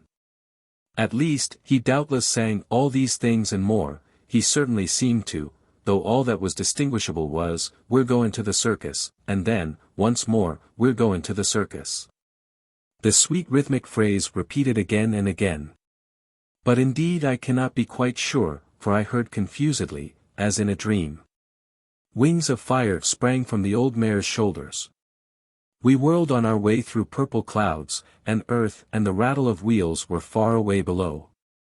The dream and the dizziness were still in my head when I found myself, scarce conscious of intermediate steps, seated actually in the circus at last. And took in the first sniff of that intoxicating circus smell that will stay by me while this clay endures. The place was beset by a hum and a glitter and a mist, suspense brooded large o'er the blank, mysterious arena. Strung up to the highest pitch of expectation, we knew not from what quarter, in what divine shape, the first surprise would come. A thud of unseen hoofs first set us aquiver. Then a crash of cymbals, a jangle of bells, a hoarse applauding roar, and Coralie was in the midst of us, whirling past, twixt earth and sky, now erect, flushed, radiant, now crouched to the flowing mane. swung and tossed and molded by the maddening dance music of the band. The mighty whip of the count in the frock coat marked time with pistol shots. His war cry, whooping clear above the music, fired the blood with a passion for splendid deeds, as Coralie, laughing, exultant, crashed through the paper hoops. We gripped the red cloth in front of us, and our souls sped round and round with Coralie, leaping with her, prone with her, swung by mane or tail with her. It was not only the ravishment of her delirious feats, nor her cream-colored horse of fairy breed, long-tailed, row-footed, an enchanted prince surely, if ever there was one. It was her more than mortal beauty, displayed, too, under conditions never vouchsafed to us before, that held us spellbound. What princess had arms so dazzlingly white, or went delicately clothed in such pink and spangles? Hitherto we had known the outward woman as but a drab thing, hourglass-shaped, nearly legless, bunched here, constricted there, slow of movement, and given to deprecating lusty action of limb. Here was a revelation. From henceforth our imaginations would have to be revised and corrected up to date. In one of those swift rushes the mind makes in high-strung moments, I saw myself and Coralie, close enfolded, pacing the world together, o'er hill and plain, through storied cities, past rows of applauding relations, I in my Sunday knickerbockers. She in her pink and spangles. Summers sicken, flowers fail and die, all beauty but rides round the ring and out at the portal, even so Coralie passed in her turn, poised sideways, panting, on her steed. Lightly swayed as a tulip bloom, bowing on this side and on that as she disappeared, and with her went my heart and my soul, and all the light and the glory and the entrancement of the scene. Harold woke up with a gasp. "Wasn't she beautiful?" he said, in quite a subdued way for him. I felt a momentary pang. We had been friendly rivals before, in many an exploit, but here was altogether a more serious affair. Was this, then, to be the beginning of strife and coldness, of civil war on the hearthstone and the sundering of old ties? Then I recollected the true position of things, and felt very sorry for Harold. For it was inexorably written that he would have to give way to me, since I was the elder. Rules were not made for nothing, in a sensibly constructed universe. There was little more to wait for, now Coralie had gone. Yet I lingered still, on the chance of her appearing again. Next moment the clown tripped up and fell flat, with magnificent artifice, and at once fresh emotions began to stir. Love had endured its little hour, and stern ambition now asserted itself. Oh, to be a splendid fellow like this, self-contained, ready of speech, agile beyond conception, braving the forces of society, his hand against everyone, yet always getting the best of it. What freshness of humor, what courtesy to dames, what triumphant ability to discomfit rivals, frock-coated and moustached though they might be. And what a grand, self-confident straddle of the legs. Who could desire a finer career than to go through life thus gorgeously equipped? Success was his keynote, adroitness his panoply, and the mellow music of laughter his instant reward. Even Coralie's image wavered and receded. I would come back to her in the evening, of course, but I would be a clown all the working hours of the day. The short interval was ended, the band, with long-drawn chords, sounded a prelude touched with significance. And the program, in letters overtopping their fellows, proclaimed Zephyrine, the bride of the desert, in her unequaled bareback equestrian interlude. So sated was I already with beauty and with wit, that I hardly dared hope for a fresh emotion. Yet her title was tinged with romance, and Coralie's display had aroused in me an interest in her sex which even herself had failed to satisfy entirely. Brayed in by trumpets, Zephyrine swung passionately into the arena. With a bound she stood erect, one foot upon each of her supple, plunging Arabs, and at once I knew that my fate was sealed, my chapter closed, and the bride of the desert was the one bride for me. Black was her raiment, great silver stars shone through it, caught in the dusky twilight of her gauze, black as her own hair were the two mighty steeds she best rode. In a tempest they thundered by, in a whirlwind, a sirocco of tan. Her cheeks bore the kiss of an eastern sun, and the sandstorms of her native desert were her satellites. What was Coralie, with her pink silk, her golden hair and slender limbs, beside this magnificent, full-figured Cleopatra. In a twinkling we were scouring the desert, she and I and the two coal-black horses. Side by side, keeping pace in our swinging gallop, we distanced the ostrich, we outstrode the zebra. And, as we went, it seemed the wilderness blossomed like the rose. I know not rightly how we got home that evening. On the road there were everywhere strange presences, and the thud of phantom hoofs encircled us. In my nose was the pungent circus smell, the crack of the whip and the frank laugh of the clown were in my ears. The funny man thoughtfully abstained from conversation, and left our illusion quite alone, sparing us all jarring criticism and analysis. And he gave me no chance, when he deposited us at our gate, to get rid of the clumsy expressions of gratitude I had been laboriously framing. For the rest of the evening, distraught and silent, I only heard the march music of the band, playing on in some corner of my brain. When at last my head touched the pillow, in a trice I was with Zéphyrine, riding the boundless Sahara, cheek to cheek, the world well lost. While at times, through the sand clouds that encircled us, glimmered the eyes of Coralie, touched, one fancied, with something of a tender reproach. Its walls were as of Jasper. In the long winter evenings, when we had the picture books out on the floor, and sprawled together over them with elbows deep in the hearth rug, the first business to be gone through was the process of allotment. All the characters in the pictures had to be assigned and dealt out among us, according to seniority, as far as they would go. When once that had been satisfactorily completed, the story was allowed to proceed. And thereafter, in addition to the excitement of the plot, one always possessed a personal interest in some particular member of the cast, whose successes or rebuffs one took as so much private gain or loss. For Edward this was satisfactory enough.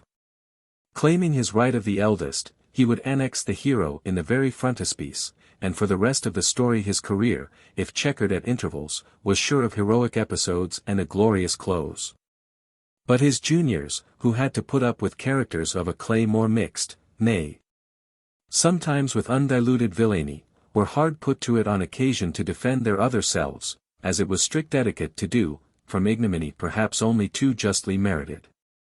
Edward was indeed a hopeless grabber. In the Buffalo Book, for instance, so named from the subject of its principal picture, though indeed it dealt with varied slaughter in every zone, Edward was the stalwart, bearded figure, with yellow leggings and a powder horn, who undauntedly discharged the fatal bullet into the shoulder of the great bull bison, charging home to within a yard of his muzzle. To me was allotted the subsidiary character of the friend who had succeeded in bringing down a cow, while Harold had to be content to hold Edward's spare rifle in the background, with evident signs of uneasiness. Farther on, again, where the magnificent chamois sprang rigid into mid-air, Edward, crouched dizzily against the precipice face, was the sportsman from whose weapon a puff of white smoke was floating away. A bare-kneed guide was all that fell to my share, while poor Harold had to take the boy with the haversack, or abandon, for this occasion at least, all alpine ambitions. Of course the girls fared badly in this book, and it was not surprising that they preferred the Pilgrim's Progress, for instance, where women had a fair show, and there was generally enough of them to go round. Or a good fairy story, wherein princesses met with a healthy appreciation. But indeed we were all best pleased with a picture wherein the characters just fitted us, in number, sex, and qualifications, and this, to us, stood for artistic merit. All the Christmas numbers, in their gilt frames on the nursery wall, had been gone through and allotted long ago, and in these, sooner or later, each one of us got a chance to figure in some satisfactory and brightly colored situation. Few of the other pictures about the house afforded equal facilities. They were generally wanting in figures, and even when these were present they lacked dramatic interest. In this picture that I have to speak about, although the characters had a stupid way of not doing anything, and apparently not wanting to do anything, there was at least a sufficiency of them, so in due course they were allotted, too. In itself the picture, which, in its ebony and tortoise-shell frame, hung in a corner of the dining room, had hitherto possessed no special interest for us, and would probably never have been dealt with at all but for a revolt of the girls against a succession of books on sport, in which the illustrator seemed to have forgotten that there were such things as women in the world. Selina accordingly made for it one rainy morning, and announced that she was the lady seated in the center, whose gown of rich, flowered brocade fell in such straight, severe lines to her feet, whose cloak of dark blue was held by a jeweled clasp, and whose long, fair hair was crowned with a diadem of gold and pearl. Well, we had no objection to that, it seemed fair enough, especially to Edward, who promptly proceeded to grab the armor-man who stood leaning on his shield at the lady's right hand. A dainty and delicate armor-man this. And I confess, though I knew it was all right and fair and orderly, I felt a slight pang when he passed out of my reach into Edward's possession. His armor was just the sort I wanted myself, scalloped and fluted and shimmering and spotless. And, though he was but a boy by his beardless face and golden hair, the shattered spear shaft in his grasp proclaimed him a genuine fighter and fresh from some such agreeable work. Yes, I grudged Edward the armor-man, and when he said I could have the fellow on the other side, I hung back and said I'd think about it. This fellow had no armor nor weapons, but wore a plain jerkin with a leather pouch, a mere civilian, and with one hand he pointed to a wound in his thigh. I didn't care about him, and when Harold eagerly put in his claim I gave way and let him have the man. The cause of Harold's anxiety only came out later. It was the wound he coveted, it seemed. He wanted to have a big, sore wound of his very own, and go about and show it to people, and excite their envy or win their respect. Charlotte was only too pleased to take the child angel seated at the lady's feet, grappling with a musical instrument much too big for her. Charlotte wanted wings badly, and, next to those, a guitar or a banjo. The angel, besides, wore an amber necklace, which took her fancy immensely. This left the picture allotted, with the exception of 2 or 3 more angels, who peeped or perched behind the main figures with a certain subdued drollery in their faces, as if the thing had gone on long enough. And it was now time to upset something or kick up a row of some sort. We knew these good folk to be saints and angels, because we had been told they were, otherwise we should never have guessed it. Angels, as we knew them in our Sunday books, were vapid, colorless, uninteresting characters, with straight up and down sort of figures, white nightgowns, white wings, and the same straight yellow hair parted in the middle. They were serious, even melancholy, and we had no desire to have any traffic with them. These bright bejeweled little persons, however, piquant of face and radiant of feather, were evidently hatched from quite a different egg, and we felt we might have interests in common with them. Short-nosed, shock-headed, with mouths that went up at the corners and with an evident disregard for all their fine clothes, they would be the best of good company, we felt sure, if only we could manage to get at them. One doubt alone disturbed my mind. In games requiring agility, those wings of theirs would give them a tremendous pull. Could they be trusted to play fair? I asked Selina, who replied scornfully that angels always played fair. But I went back and had another look at the brown-faced one peeping over the back of the lady's chair, and still I had my doubts. When Edward went off to school a great deal of adjustment and reallotment took place, and all the heroes of illustrated literature were at my call, did I choose to possess them. In this particular case, however, I made no haste to seize upon the armor-man. Perhaps it was because I wanted a fresh saint of my own, not a stale saint that Edward had been for so long a time. Perhaps it was rather that, ever since I had elected to be saintless, I had got into the habit of strolling off into the background, and amusing myself with what I found there. A very fascinating background it was, and held a great deal, though so tiny. Blue and red, like gems. Then a white road ran, with wilful, uncalled-for loops, up a steep, conical hill, crowned with towers, bastioned walls, and belfries. And down the road the little knights came riding, 2 and 2. The hill on one side descended to water, tranquil, far-reaching, and blue, and a very curly ship lay at anchor, with one mast having an odd sort of crow's nest at the top of it. There was plenty to do in this pleasant land. The annoying thing about it was, one could never penetrate beyond a certain point. I might wander up that road as often as I liked, I was bound to be brought up at the gateway, the funny galleried, top-heavy gateway, of the little walled town. Inside, doubtless, there were high jinks going on, but the password was denied to me. I could get on board a boat and row up as far as the curly ship, but around the headland I might not go. On the other side, of a surety, the shipping lay thick. The merchants walked on the quay, and the sailors sang as they swung out the corded bales. But as for me, I must stay down in the meadow, and imagine it all as best I could. Once I broached the subject to Charlotte, and found, to my surprise, that she had had the same joys and encountered the same disappointments in this delectable country. She, too, had walked up that road and flattened her nose against that portcullis. And she pointed out something that I had overlooked, to wit, that if you rowed off in a boat to the curly ship, and got hold of a rope, and clambered aboard of her, and swarmed up the mast, and got into the crow's nest, you could just see over the headland, and take in at your ease the life and bustle of the port. She proceeded to describe all the fun that was going on there, at such length and with so much particularity that I looked at her suspiciously. "Why, you talk as if you'd been in that crow's nest yourself," I said.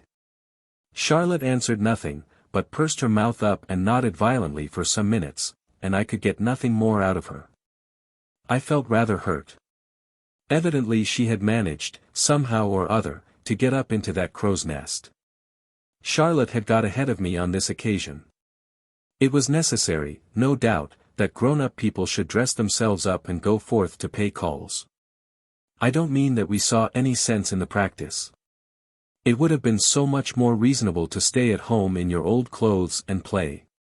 But we recognized that these folk had to do many unaccountable things, and after all it was their life, and not ours, and we were not in a position to criticize. Besides, they had many habits more objectionable than this one, which to us generally meant a free and untrammeled afternoon, wherein to play the devil in our own way. The case was different, however, when the press gang was abroad, when prayers and excuses were alike disregarded, and we were forced into the service. Like native levies impelled toward the foe less by the inherent righteousness of the cause than by the indisputable rifles of their white allies. This was unpardonable and altogether detestable. Still, the thing happened, now and again, and when it did, there was no arguing about it. The order was for the front, and we just had to shut up and march. Selina, to be sure, had a sneaking fondness for dressing up and paying calls, though she pretended to dislike it, just to keep on the soft side of public opinion. So I thought it extremely mean in her to have the earache on that particular afternoon when Aunt Eliza ordered the pony carriage and went on the warpath. I was ordered also, in the same breath as the pony carriage. And, as we eventually trundled off, it seemed to me that the utter waste of that afternoon, for which I had planned so much, could never be made up nor atoned for in all the tremendous stretch of years that still lay before me. The house that we were bound for on this occasion was a big house, a generic title applied by us to the class of residents that had a long carriage drive through rhododendrons, and a portico propped by fluted pillars. And a grave butler who bolted back swing doors, and came down steps, and pretended to have entirely forgotten his familiar intercourse with you at less serious moments. And a big hall, where no boots or shoes or upper garments were allowed to lie about frankly and easily, as with us, and where, finally, people were apt to sit about dressed up as if they were going on to a party. The lady who received us was effusive to Aunt Eliza and hollowly gracious to me. In 10 seconds they had their heads together and were hard at it talking clothes. I was left high and dry on a straight-backed chair, longing to kick the legs of it, yet not daring. For a time I was content to stare, there was lots to stare at, high and low and around. Then the inevitable fidgets came on, and scratching one's legs mitigated slightly, but did not entirely disperse them. My 2 warders were still deep in clothes. I slipped off my chair and edged cautiously around the room, exploring, examining, recording. Many strange, fine things lay along my route, pictures and gimcracks on the walls, trinkets and globular old watches and snuff-boxes on the tables. And I took good care to finger everything within reach thoroughly and conscientiously. Some articles, in addition, I smelt. At last in my orbit I happened on an open door, half concealed by the folds of a curtain. I glanced carefully around. They were still deep in clothes, both talking together, and I slipped through. This was altogether a more sensible sort of room that I had got into. For the walls were honestly upholstered with books, though these for the most part glimmered provokingly through the glass doors of their tall cases. I read their titles longingly, breathing on every accessible pane of glass, for I dared not attempt to open the doors, with the enemy encamped so near. In the window, though, on a high sort of desk, there lay, all by itself, a most promising-looking book, gorgeously bound. I raised the leaves by one corner, and like scent from a potpourri jar there floated out a brief vision of blues and reds, telling of pictures, and pictures all highly colored. Here was the right sort of thing at last, and my afternoon would not be entirely wasted. I inclined an ear to the door by which I had entered. Like the brimming tide of a full-fed river the grand, eternal, inexhaustible clothes problem bubbled and eddied and surged along. It seemed safe enough. I slid the book off its desk with some difficulty, for it was very fine and large, and staggered with it to the hearth rug, the only fit and proper place for books of quality, such as this. They were excellent hearth rugs in that house.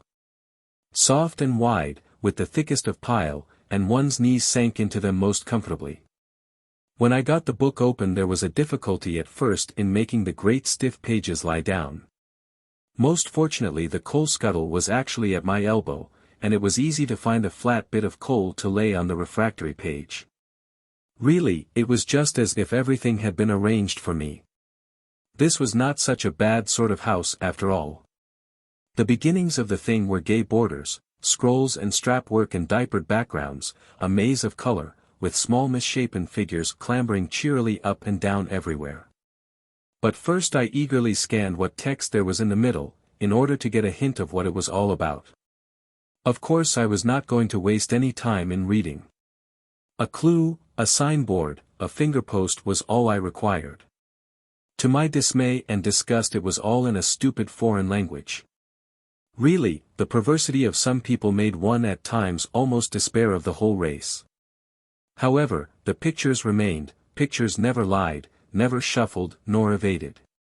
And as for the story, I could invent it myself.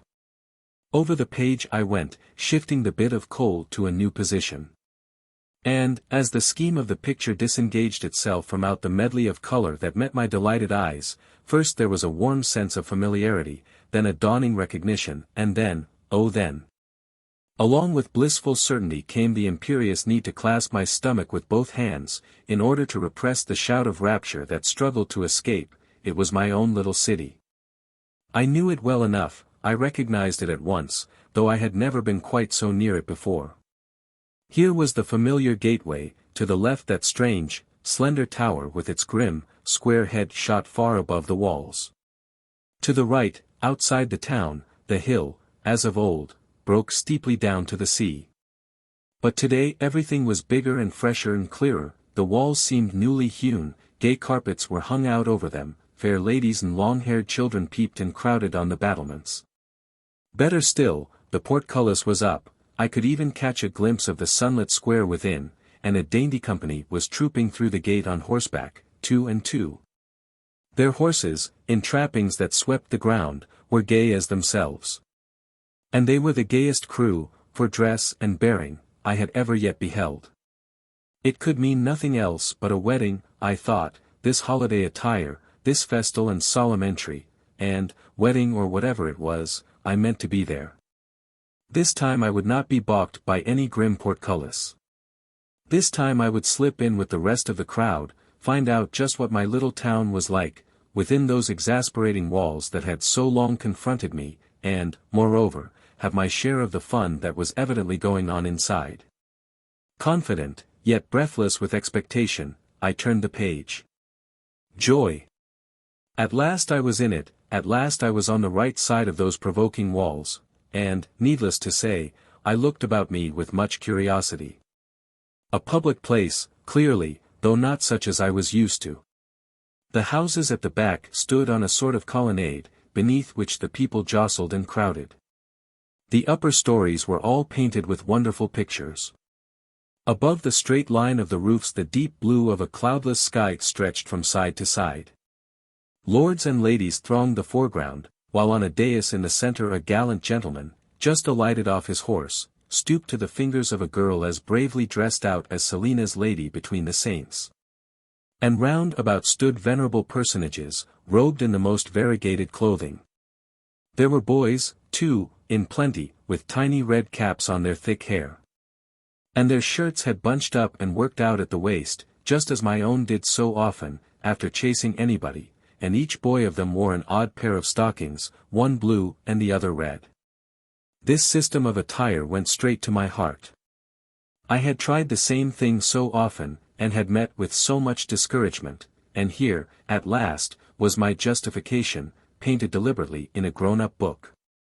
I looked about for my saint friends, the armor man and the other fellow, but they were not to be seen. Evidently they were unable to get off duty, even for a wedding, and still stood on guard in that green meadow down below. I was disappointed, too, that not an angel was visible. One or two of them, surely, could easily have been spared for an hour, to run up and see the show. And they would have been thoroughly at home here, in the midst of all the color and the movement and the fun. But it was time to get on, for clearly the interest was only just beginning. Over went the next page, and there we were, the whole crowd of us, assembled in a noble church. It was not easy to make out exactly what was going on, but in the throng I was delighted to recognize my angels at last, happy and very much at home.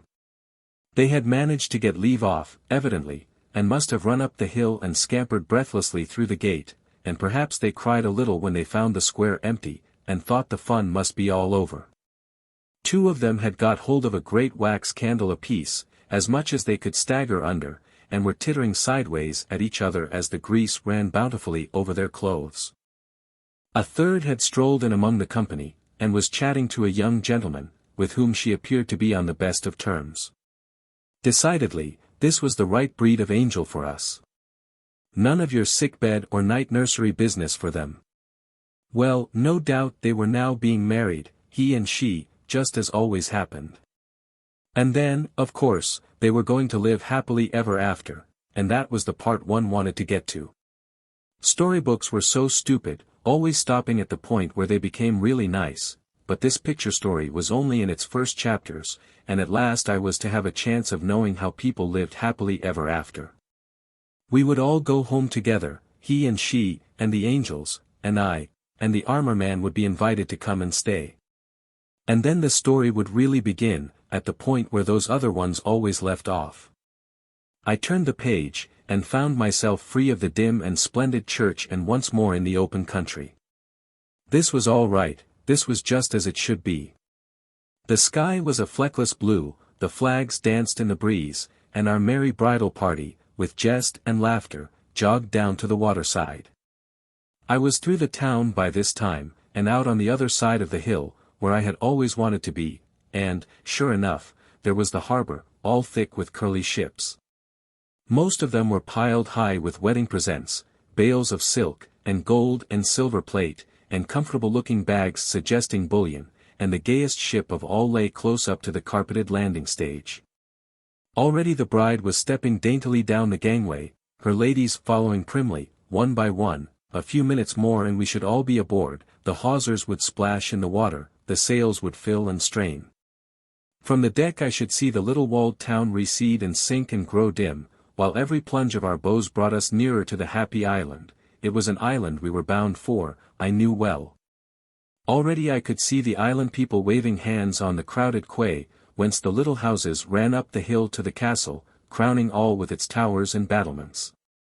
Once more we should ride together, a merry procession, clattering up the steep street and through the grim gateway, and then we should have arrived, then we should all dine together, then we should have reached home. And then, ow! Ow! Ow! Bitter it is to stumble out of an opalescent dream into the cold daylight, cruel to lose in a second a sea voyage, an island, and a castle that was to be practically your own. But cruelest and bitterest of all to know, in addition to your loss, that the fingers of an angry ant have you tight by the scruff of your neck. My beautiful book was gone too, ravished from my grasp by the dressy lady, who joined in the outburst of denunciation as heartily as if she had been a relative, and naught was left me but to blubber dismally. Awakened of a sudden to the harshness of real things and the unnumbered hostilities of the actual world. I cared little for their reproaches, their abuse. But I sorrowed heartily for my lost ship, my vanished island, my uneaten dinner, and for the knowledge that, if I wanted any angels to play with, I must henceforth put up with the anemic nightgown nonentities that hovered over the bed of the Sunday school child in the pages of the Sabbath Improver. I was led ignominiously out of the house, in a pulpy, watery state, while the butler handled his swing doors with a stony, impassive countenance, intended for the deception of the very elect, though it did not deceive me. I knew well enough that next time he was off duty, and strolled around our way, we should meet in our kitchen as man to man, and I would punch him and ask him riddles, and he would teach me tricks with corks and bits of string. So his unsympathetic manner did not add to my depression. I maintained a diplomatic blubber long after we had been packed into our pony carriage and the lodge gate had clicked behind us, because it served as a sort of armor-plating against heckling and argument and abuse. And I was thinking hard and wanted to be let alone. And the thoughts that I was thinking were two. First I thought, I've got ahead of Charlotte this time. And next I thought, when I've grown up big, and have money of my own, and a full-sized walking stick, I will set out early one morning, and never stop till I get to that little walled town. There ought to be no real difficulty in the task. It only meant asking here and asking there, and people were very obliging, and I could describe every stick and stone of it. As for the island which I had never even seen, that was not so easy. Yet I felt confident that somehow, at some time, sooner or later, I was destined to arrive. A Saga of the Seas. It happened one day that some ladies came to call, who were not at all the sort I was used to. They suffered from a grievance, so far as I could gather, and the burden of their plaint was men in general and man in particular. Though the words were but spoken, I could clearly discern the capital M in their acid utterance. Of course I was not present officially, so to speak. Down below, in my subworld of chair legs and hearth rugs and the undersides of sofas, I was working out my own floor problems, while they babbled on far above my head, considering me as but a chair leg, or even something lower in the scale. Yet I was listening hard all the time, with that respectful consideration one gives to all grown-up people's remarks, so long as one knows no better. It seemed a serious indictment enough, as they rolled it out. In tact, considerateness, and right appreciation, as well as in taste and aesthetic sensibilities, we failed at every point, we breeched and bearded prentice jobs of nature. And I began to feel like collapsing on the carpet from sheer spiritual anemia. But when one of them, with a swing of her skirt, prostrated a whole regiment of my brave tin soldiers, and never apologized nor even offered her aid toward revivifying the battle line, I could not help feeling that in tactfulness and consideration for others she was still a little to seek. And I said as much, with some directness of language. That was the end of me, from a society point of view. Rudeness to visitors was the unpardonable sin, and in 2 seconds I had my marching orders, and was sullenly wending my way to the St. Helena of the nursery. As I climbed the stair, my thoughts reverted somehow to a game we had been playing that very morning. It was the good old game of rafts, a game that will be played till all the oceans are dry and all the trees in the world are felled, and after. And we were all crowded together on the precarious little platform, and Selina occupied every bit as much room as I did, and Charlotte's legs didn't dangle over any more than Harold's. The pitiless sun overhead beat on us all with tropic impartiality, and the hungry sharks, whose fins scored the limitless Pacific stretching out on every side, were impelled by an appetite that made no exceptions as to sex.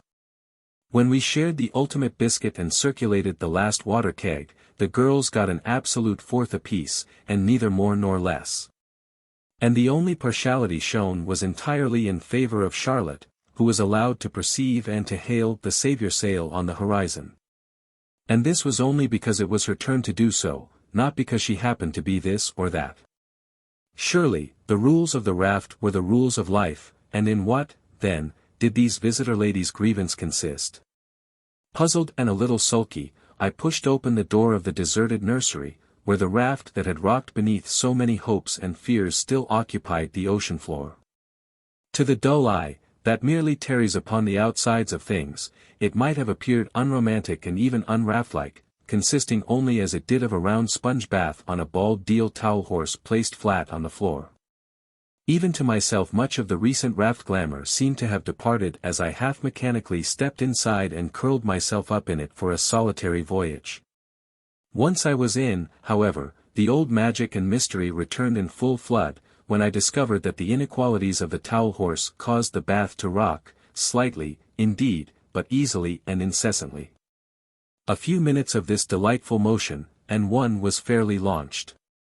So those women below didn't want us? Well, there were other women, and other places, that did. And this was going to be no scrambling raft affair, but a full-blooded voyage of the man, equipped and purposeful, in search of what was his rightful own. Whither should I shape my course, and what sort of vessel should I charter for the voyage? The shipping of all England was mine to pick from, and the far corners of the globe were my rightful inheritance. A frigate, of course, seemed the natural vehicle for a boy of spirit to set out in. And yet there was something rather uppish in commanding a frigate at the very first set-off, and little spread was left for the ambition. Frigates, too, could always be acquired later by sheer adventure. And your real hero generally saved up a square-rigged ship for the final achievement and the rapt return. No, it was a schooner that I was aboard of, a schooner whose masts raked devilishly as the leaping seas hissed along her low black gunwale. Many harebrained youths started out on a mere cutter, but I was prudent, and besides I had some inkling of the serious affairs that were ahead. I have said I was already on board. And, indeed, on this occasion I was too hungry for adventure to linger over what would have been a special delight at a period of more leisure, the dangling about the harbor, the choosing your craft, selecting your shipmates, stowing your cargo, and fitting up your private cabin with everything you might want to put your hand on in any emergency whatever. I could not wait for that. Out beyond soundings the big seas were racing westward and calling me, albatrosses hovered motionless, expectant of a comrade, and 1,000 islands held each of them a fresh adventure, stored up, hidden away, awaiting production. Expressly saved for me. We were humming, close-hauled, down the channel, spray in the eyes and the shrouds thrilling musically. In much less time than the average man would have taken to transfer his Gladstone bag and his rugs from the train to a sheltered place on the promenade deck of the tame daily steamer. So long as we were in pilotage I stuck manfully to the wheel.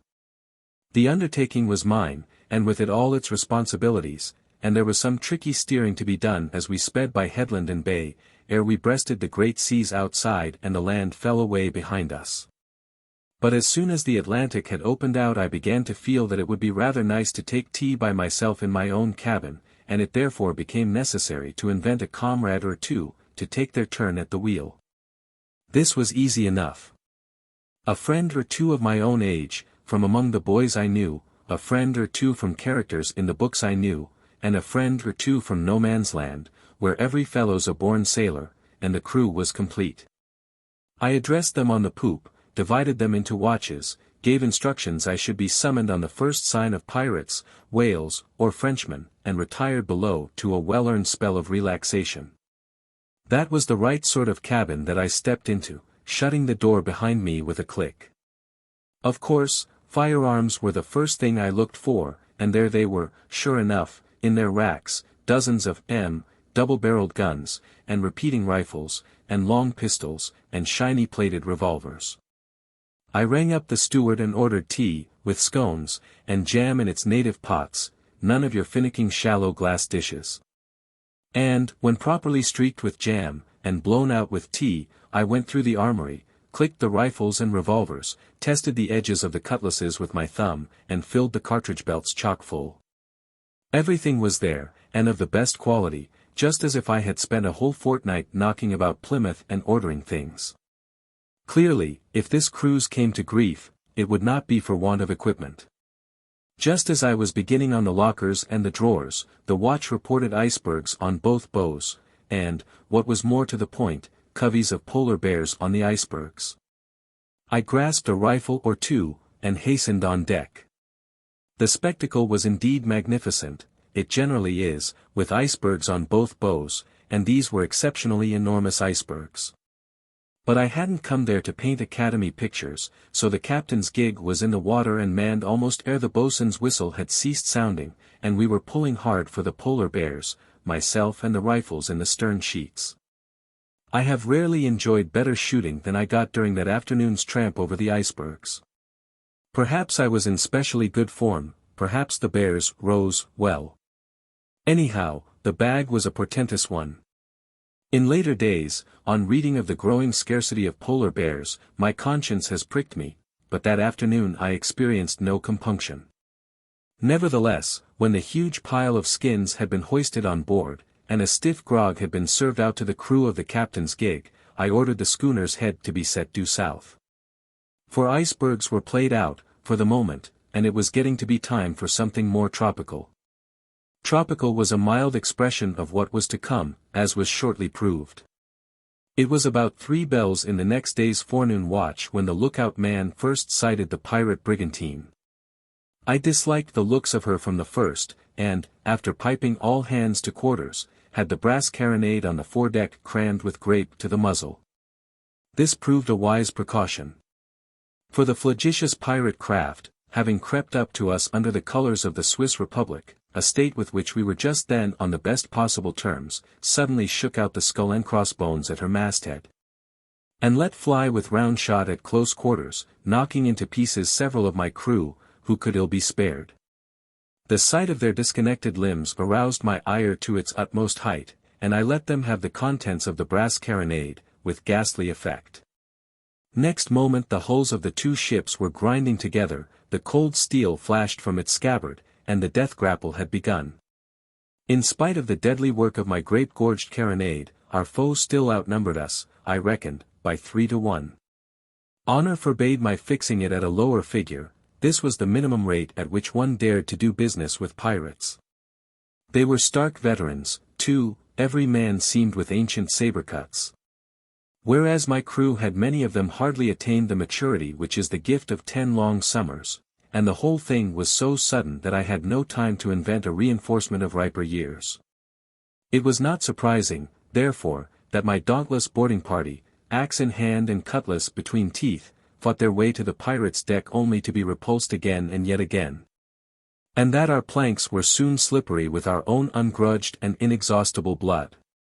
At this critical point in the conflict, the boatswain, grasping me by the arm, drew my attention to a magnificent British man-of-war, just hove to in the offing, while the signalman, his glass at his eye, reported that she was inquiring whether we wanted any assistance or preferred to go through with the little job ourselves.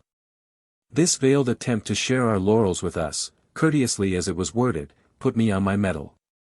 Wiping the blood out of my eyes, I ordered the signalman to reply instantly, with the 6 or so of flags that he had at his disposal, that much as we appreciated the valor of the regular service, and the delicacy of spirit that animated its commanders, still this was an orthodox case of young gentleman adventurer versus the unshaved pirate, and Her Majesty's Marine had nothing to do but to form the usual admiring and applauding background. Then, rallying round me the remnant of my faithful crew, I selected a fresh cutlass, I had worn out 3 already, and plunged once more into the pleasing carnage. The result was not long doubtful.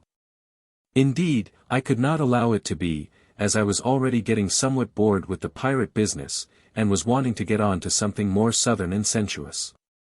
All serious resistance came to an end as soon as I had reached the quarterdeck and cut down the pirate chief, a fine black-bearded fellow in his way, but hardly up to date in his perianthrust business. Those whom our cutlasses had spared were marched out along their own plank, in the approved old fashion, and in tune the scuppers relieved the decks of the blood that made traffic temporarily impossible. And all the time the British man-of-war admired and applauded in the offing. As soon as we had got through with the necessary throat-cutting and swabbing up, all hands set to work to discover treasure. And soon the deck shone bravely with ingots and Mexican dollars and church plate. There were ropes of pearls, too, and big stacks of nougat, and rubies, and gold watches, and Turkish delight in tubs. But I left these trifles to my crew, and continued the search alone. For by this time I had determined that there should be a princess on board, carried off to be sold in captivity to the bold bad Moors, and now with beating heart awaiting her rescue by me, the Perseus of her dreams. I came upon her at last in the big state cabin in the stern, and she wore a holland pinafore over her princess clothes, and she had brown wavy hair, hanging down her back, just like, well, never mind, she had brown wavy hair. When gentlefolk meet, courtesies pass, and I will not weary other people with relating all the compliments and counter-compliments that we exchanged, all in the most approved manner. Occasions like this, when tongues wagged smoothly and speech flowed free, were always especially pleasing to me, who am naturally inclined to be tongue-tied with women. But at last ceremony was over, and we sat on the table and swung our legs and agreed to be fast friends. And I showed her my latest knife, one-bladed, horn-handled, terrific, hung round my neck with string.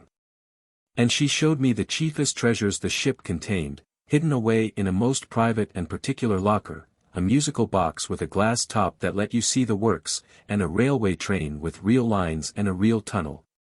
And a tin ironclad that followed a magnet, and was ever so much handier in many respects than the real full-size thing that still lay and applauded in the offing. There was high feasting that night in my cabin. We invited the captain of the man-of-war, one could hardly do less, it seemed to me, and the princess took one end of the table and I took the other, and the captain was very kind and nice, and told us fairy stories. And asked us both to come and stay with him next Christmas, and promised we should have some hunting, on real ponies. When he left I gave him some ingots and things, and saw him into his boat. And then I went round the ship and addressed the crew in several set speeches, which moved them deeply, and with my own hands loaded up the carronade with grape shot till it ran over at the mouth. This done, I retired into the cabin with the princess, and locked the door. And first we started the musical box, taking turns to wind it up, and then we made toffee in the cabin stove. And then we ran the train round and round the room, and through the tunnel, and lastly we swam the tin ironclad in the bath, with the soap dish for a pirate. Next morning the air was rich with spices, porpoises rolled and gambolled round the bows, and the South Sea Islands lay full in view. They were the real South Sea Islands. Of course, not the badly furnished journeyman islands that are to be perceived on the map. As for the pirate brigantine and the man-of-war, I don't really know what became of them. They had played their part very well, for the time, but I wasn't going to bother to account for them, so I just let them evaporate quietly. The islands provided plenty of fresh occupation. For here were little bays of silvery sand, dotted with land crabs, groves of palm trees wherein monkeys frisked and pelted each other with coconuts.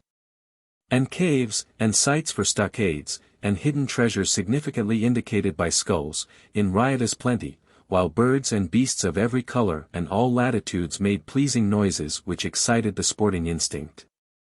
The islands lay conveniently close together, which necessitated careful steering as we threaded the devious and intricate channels that separated them. Of course no one else could be trusted at the wheel, so it is not surprising that for some time I quite forgot that there was such a thing as a princess on board. This is too much the masculine way, whenever there's any real business doing.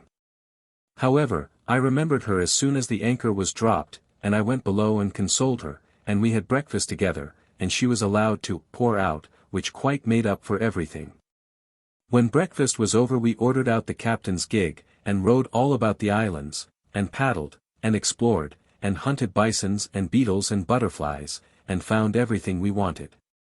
And I gave her pink shells and tortoises and great milky pearls and little green lizards, and she gave me guinea pigs, and coral to make into waistcoat buttons, and tame sea otters, and a real pirate's powder horn. It was a prolific day and a long-lasting one, and weary were we with all our hunting and our getting and our gathering, when at last we clambered into the captain's gig and rode back to a late tea. The following day my conscience rose up and accused me. This was not what I had come out to do. These triflings with pearls and parakeets, these al fresco luncheons off yams and bananas, there was no making of history about them. I resolved that without further dallying I would turn to and capture the French frigate, according to the original program. So we upped anchor with the morning tide, and set all sail for San Salvador. Of course I had no idea where San Salvador really was. I haven't now, for that matter. But it seemed a right-sounding sort of name for a place that was to have a bay that was to hold a French frigate that was to be cut out. So, as I said, we sailed for San Salvador, and made the bay about 8 bells that evening, and saw the topmasts of the frigate over the headland that sheltered her. And forthwith there was summoned a council of war.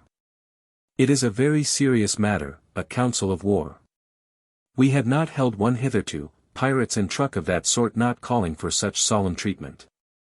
But in an affair that might almost be called international, it seemed well to proceed gravely and by regular steps. So we met in my cabin, the princess, and the boatswain, and a boy from the real-life lot, and a man from among the bookmen, and a fellow from no man's land, and myself in the chair. The boatswain had taken part in so many cuttings out during his past career that practically he did all the talking, and was the council of war himself. It was to be an affair of boats, he explained. A boat's crew would be told off to cut the cables, and 2 boats' crews to climb stealthily on board and overpower the sleeping Frenchmen, and 2 more boats' crews to haul the doomed vessel out of the bay. This made rather a demand on my limited resources as to crews, but I was prepared to stretch a point in a case like this, and I speedily brought my numbers up to the requisite efficiency. The night was both moonless and starless. I had arranged all that, when the boats pushed off from the side of our vessel, and made their way toward the ship that, unfortunately for itself, had been singled out by fate to carry me home in triumph. I was in excellent spirits, and, indeed, as I stepped over the side, a lawless idea crossed my mind, of discovering another princess on board the frigate, a French one this time. I had heard that sort was rather nice. But I abandoned the notion at once, recollecting that the heroes of all history had always been noted for their unswerving constancy. The French captain was snug in bed when I clambered in through his cabin window and held a naked cutlass to his throat. Naturally he was surprised and considerably alarmed, till I discharged one of my set speeches at him, pointing out that my men already had his crew under hatchways, that his vessel was even then being towed out of harbor, and that, on his accepting the situation with a good grace, his person and private property would be treated with all the respect due to the representative of a great nation for which I entertained feelings of the profoundest admiration and regard and all that sort of thing. It was a beautiful speech. The Frenchman at once presented me with his parole, in the usual way, and, in a reply of some power and pathos, only begged that I would retire a moment while he put on his trousers. This I gracefully consented to do, and the incident ended. 2 of my boats were sunk by the fire from the forts on the shore, and several brave fellows were severely wounded in the hand-to-hand struggle with the French crew for the possession of the frigate. But the boatswain's admirable strategy, and my own reckless gallantry in securing the French captain at the outset, had the fortunate result of keeping down the death rate. It was all for the sake of the princess that I had arranged so comparatively tame a victory. For myself, I rather liked a fair amount of bloodletting, red-hot shot, and flying splinters. But when you have girls about the place, they have got to be considered to a certain extent. There was another supper party that night, in my cabin, as soon as we had got well out to sea. And the French captain, who was the guest of the evening, was in the greatest possible form. We became sworn friends, and exchanged invitations to come and stay at each other's homes, and really it was quite difficult to induce him to take his leave. But at last he and his crew were bundled into their boats. And after I had pressed some pirate bullion upon them, delicately, of course, but in a pleasant manner that admitted of no denial, the gallant fellows quite broke down, and we parted. Our bosoms heaving with a full sense of each other's magnanimity and good fellowship.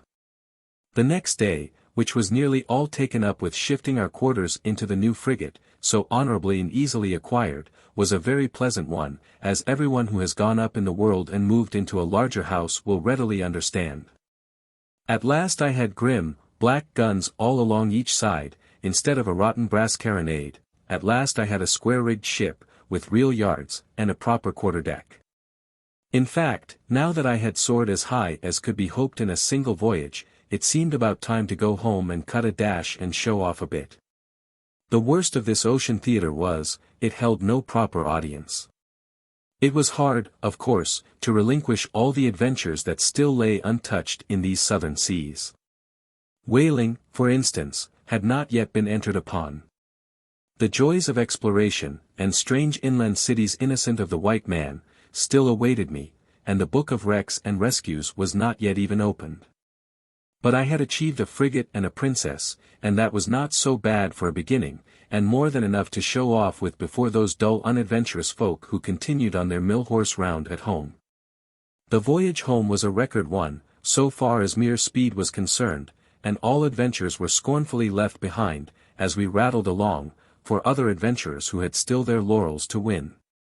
Hardly later than the noon of next day we dropped anchor in Plymouth Sound, and heard the intoxicating clamor of bells, the roar of artillery, and the hoarse cheers of an excited populace surging down to the quays. That told us we were being appreciated at something like our true merits. The Lord Mayor was waiting there to receive us, and with him several admirals of the fleet, as we walked down the lane of pushing, enthusiastic Devonians, the princess and I, and our war-worn, weather-beaten, spoil-laden crew. Everybody was very nice about the French frigate, and the pirate booty, and the scars still fresh on our young limbs. Yet I think what I liked best of all was, that they all pronounced the princess to be a duck, and a peerless, brown-haired darling, and a true mate for a hero, and of the right princess breed. The air was thick with invitations and with the smell of civic banquets in a forward stage, but I sternly waved all festivities aside. The coaches and four I had ordered immediately on arriving were blocking the whole of the high street. The champing of bits and the pawing of gravel summoned us to take our seats and be off, to where the real performance awaited us, compared with which all this was but an interlude. I placed the princess in the most highly gilded coach of the lot, and mounted to my place at her side, and the rest of the crew scrambled on board of the others as best they might.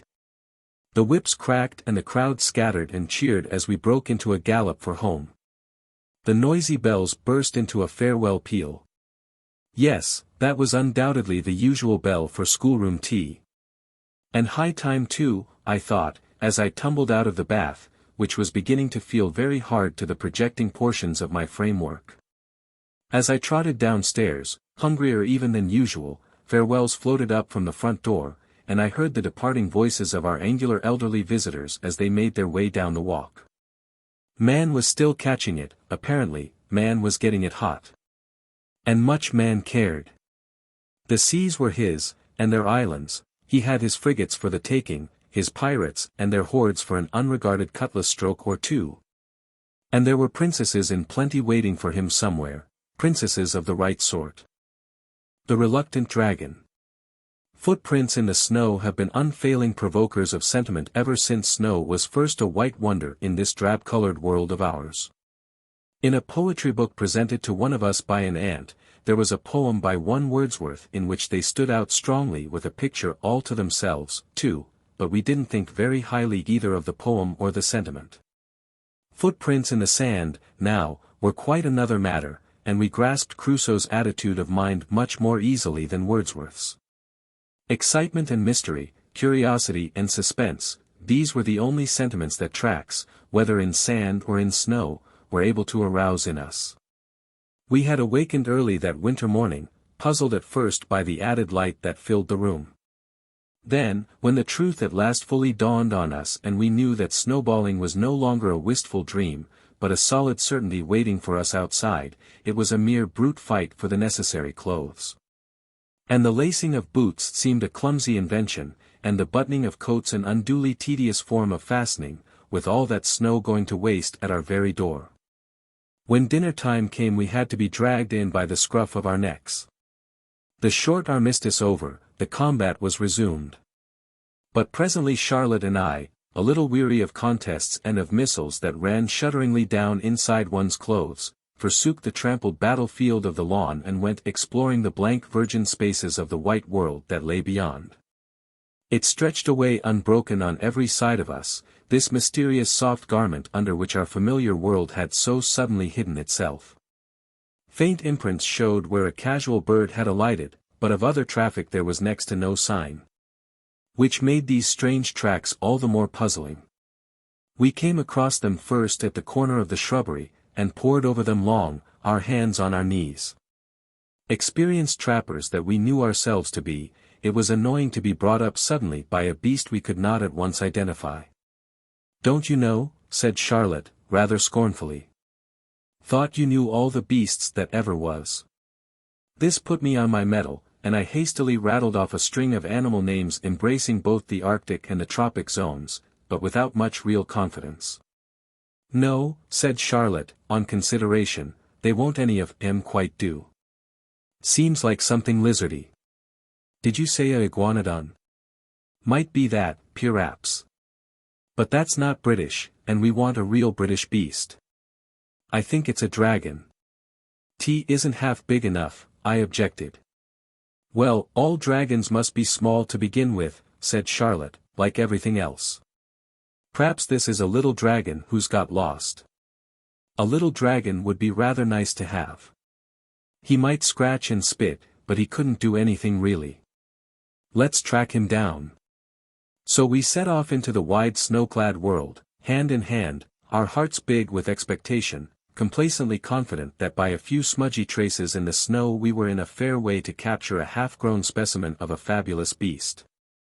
We ran the monster across the paddock and along the hedge of the next field, and then he took to the road like any tame civilized taxpayer.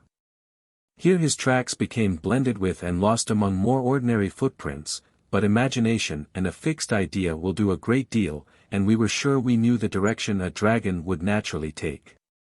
The traces, too, kept reappearing at intervals, at least Charlotte maintained they did, and as it was her dragon I left the following of the slot to her and trotted along peacefully, feeling that it was an expedition anyhow and something was sure to come out of it. Charlotte took me across another field or two, and through a copse, and into a fresh road. And I began to feel sure it was only her confounded pride that made her go on pretending to see dragon tracks instead of owning she was entirely at fault, like a reasonable person. At last she dragged me excitedly through a gap in a hedge of an obviously private character, the waste, open world of field and hedge road disappeared, and we found ourselves in a garden, well-kept, secluded, most undragon-haunted in appearance. Once inside, I knew where we were. This was the garden of my friend the circus man, though I had never approached it before by a lawless gap, from this unfamiliar side. And here was the circus man himself, placidly smoking a pipe as he strolled up and down the walks. I stepped up to him and asked him politely if he had lately seen a beast. "May I inquire," he said, with all civility, "what particular sort of a beast you may happen to be looking for?" "It's a lizardy sort of beast," I explained. "Charlotte says it's a dragon, but she doesn't really know much about beasts." The circus man looked round about him slowly. "I don't think," he said, "that I've seen a dragon in these parts recently. But if I come across one I'll know it belongs to you, and I'll have him taken round to you at once." "Thank you very much," said Charlotte, "but don't trouble about it, please, 'cause perhaps it isn't a dragon after all. Only I thought I saw his little footprints in the snow, and we followed 'em up, and they seemed to lead right in here, but maybe it's all a mistake, and thank you all the same." "Oh, no trouble at all," said the circus man, cheerfully. "I should be only too pleased.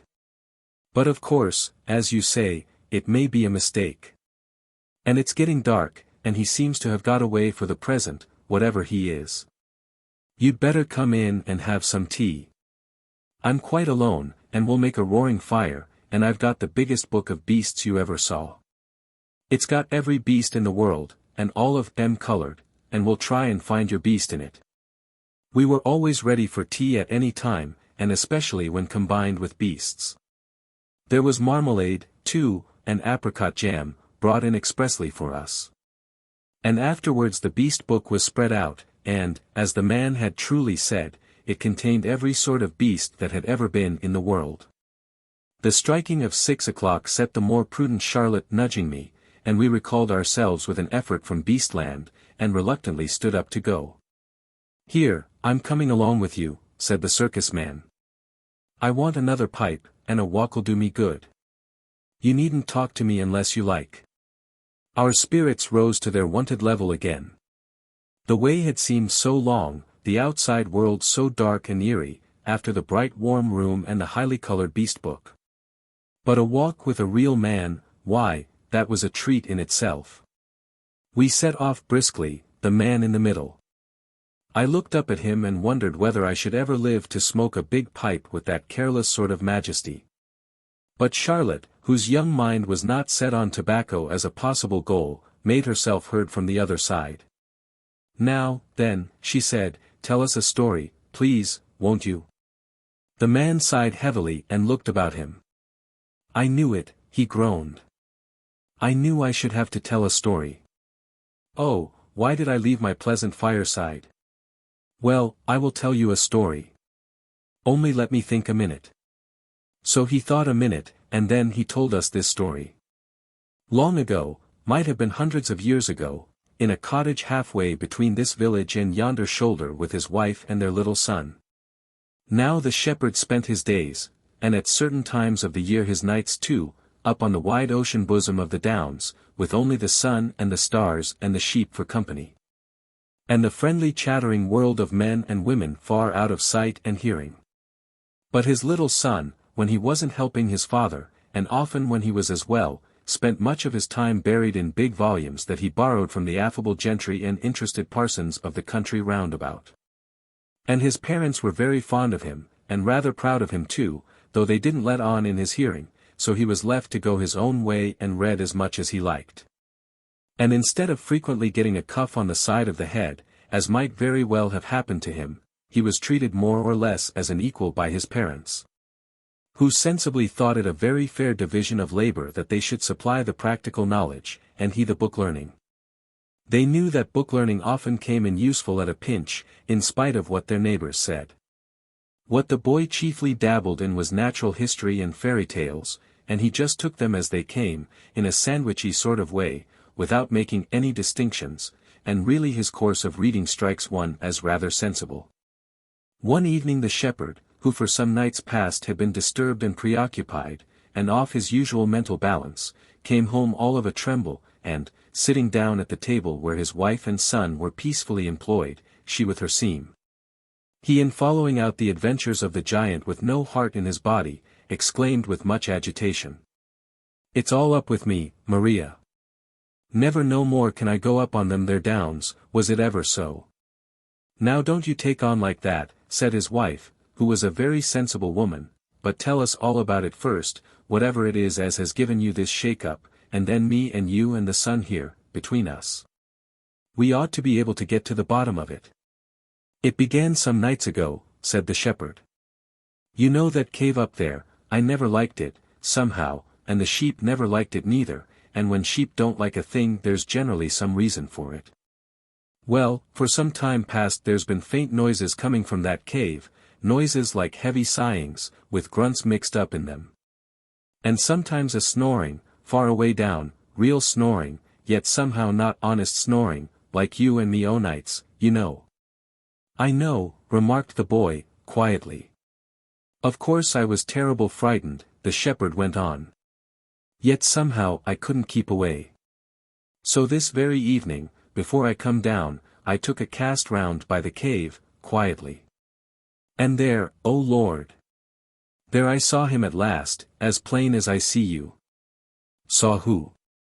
said his wife, beginning to share in her husband's nervous terror. "Why him, I'm a-telling you," said the shepherd. "He was sticking halfway out of the cave, and seemed to be enjoying of the cool of the evening in a poetical sort of way. He was as big as 4 cart horses, and all covered with shiny scales, deep blue scales at the top of him, shading off to a tender sort o' green below. As he breathed, there was that sort of flicker over his nostrils that you see over our chalk roads on a baking windless day in summer.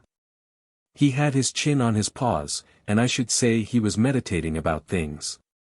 Oh, yes, a peaceable sort o' beast enough, and not ramping or carrying on or doing anything but what was quite right and proper. I admit all that. And yet, what am I to do?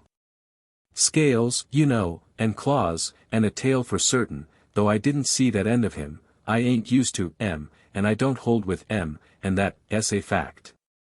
The boy, who had apparently been absorbed in his book during his father's recital, now closed the volume, yawned, clasped his hands behind his head, and said sleepily. "It's all right, father. Don't you worry. It's only a dragon." "Only a dragon?" cried his father. "What do you mean, sitting there, you and your dragons?" "Only a dragon indeed. And what do you know about it?" "'Cause it is, and 'cause I do know," replied the boy, quietly. "Look here, father, you know we've each of us got our line. You know about sheep, and weather, and things, I know about dragons. I always said, you know, that cave up there was a dragon cave. I always said it must have belonged to a dragon sometime, and ought to belong to a dragon now, if rules count for anything. Well, now you tell me it has got a dragon, and so that's all right. I'm not half as much surprised as when you told me it hadn't got a dragon. Rules always come right if you wait quietly. Now, please, just leave this all to me. And I'll stroll up tomorrow morning. No, in the morning I can't, I've got a whole heap of things to do. Well, perhaps in the evening, if I'm quite free, I'll go up and have a talk to him, and you'll find it'll be all right. Only, please, don't you go worrying round there without me. You don't understand them a bit, and they're very sensitive, you know." "He's quite right, father," said the sensible mother. "As he says, dragons is his line and not ours. He's wonderful knowing about book beasts, as everyone allows. And to tell the truth, I'm not half happy in my own mind, thinking of that poor animal lying alone up there, without a bit hot supper or anyone to change the news with.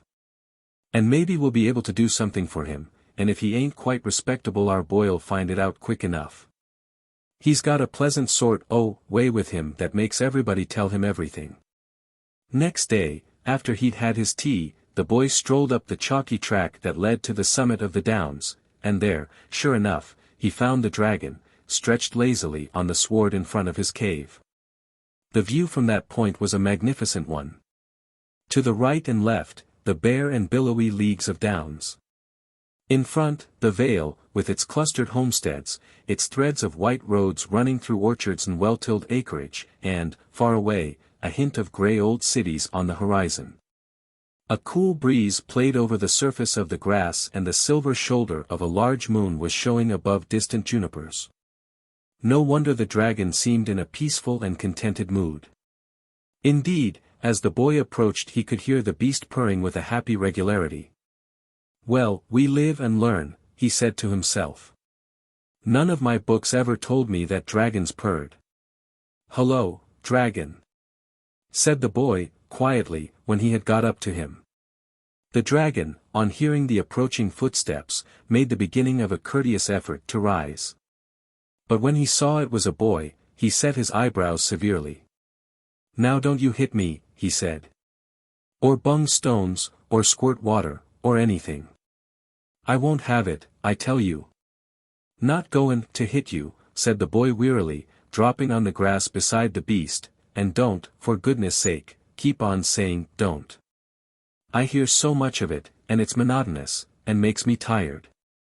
I've simply looked in to ask you how you were and all that sort of thing, but if I'm in the way I can easily clear out.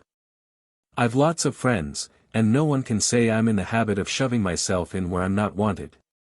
"No, don't go off in a huff," said the dragon, hastily, "fact is, I'm as happy up here as the day's long. Never without an occupation, dear fellow, never without an occupation.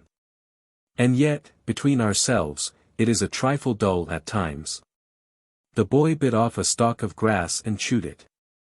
"Going to make a long stay here?" he asked, politely. "Can't hardly say at present," replied the dragon. "It seems a nice place enough, but I've only been here a short time, and one must look about and reflect and consider before settling down. It's rather a serious thing, settling down. Besides, now I'm going to tell you something. You'd never guess it if you tried ever so. Fact is, I'm such a confoundedly lazy beggar." "You surprise me," said the boy, civilly. "It's the sad truth," the dragon went on, settling down between his paws and evidently delighted to have found a listener at last, and I fancy that's really how I came to be here. You see, all the other fellows were so active and earnest and all that sort of thing, always rampaging, and skirmishing, and scouring the desert sands, and pacing the margin of the sea, and chasing knights all over the place, and devouring damsels. And going on generally, whereas I liked to get my meals regular and then to prop my back against a bit of rock and snooze a bit, and wake up and think of things going on and how they kept going on just the same, you know. So when it happened I got fairly caught. When what happened, please? Asked the boy. That's just what I don't precisely know, said the dragon. I suppose the earth sneezed, or shook itself, or the bottom dropped out of something. Anyhow there was a shake and a roar and a general stramish, and I found myself miles away underground and wedged in as tight as tight. Well, thank goodness, my wants are few, and at any rate I had peace and quietness and wasn't always being asked to come along and do something. And I've got such an active mind, always occupied, I assure you. But time went on, and there was a certain sameness about the life, and at last I began to think it would be fun to work my way upstairs and see what you other fellows were doing. So I scratched and burrowed, and worked this way and that way, and at last I came out through this cave here. And I like the country, and the view, and the people, what I've seen of M, and on the whole I feel inclined to settle down here. What's your mind always occupied about? Asked the boy. That's what I want to know. The dragon colored slightly and looked away. Presently he said bashfully.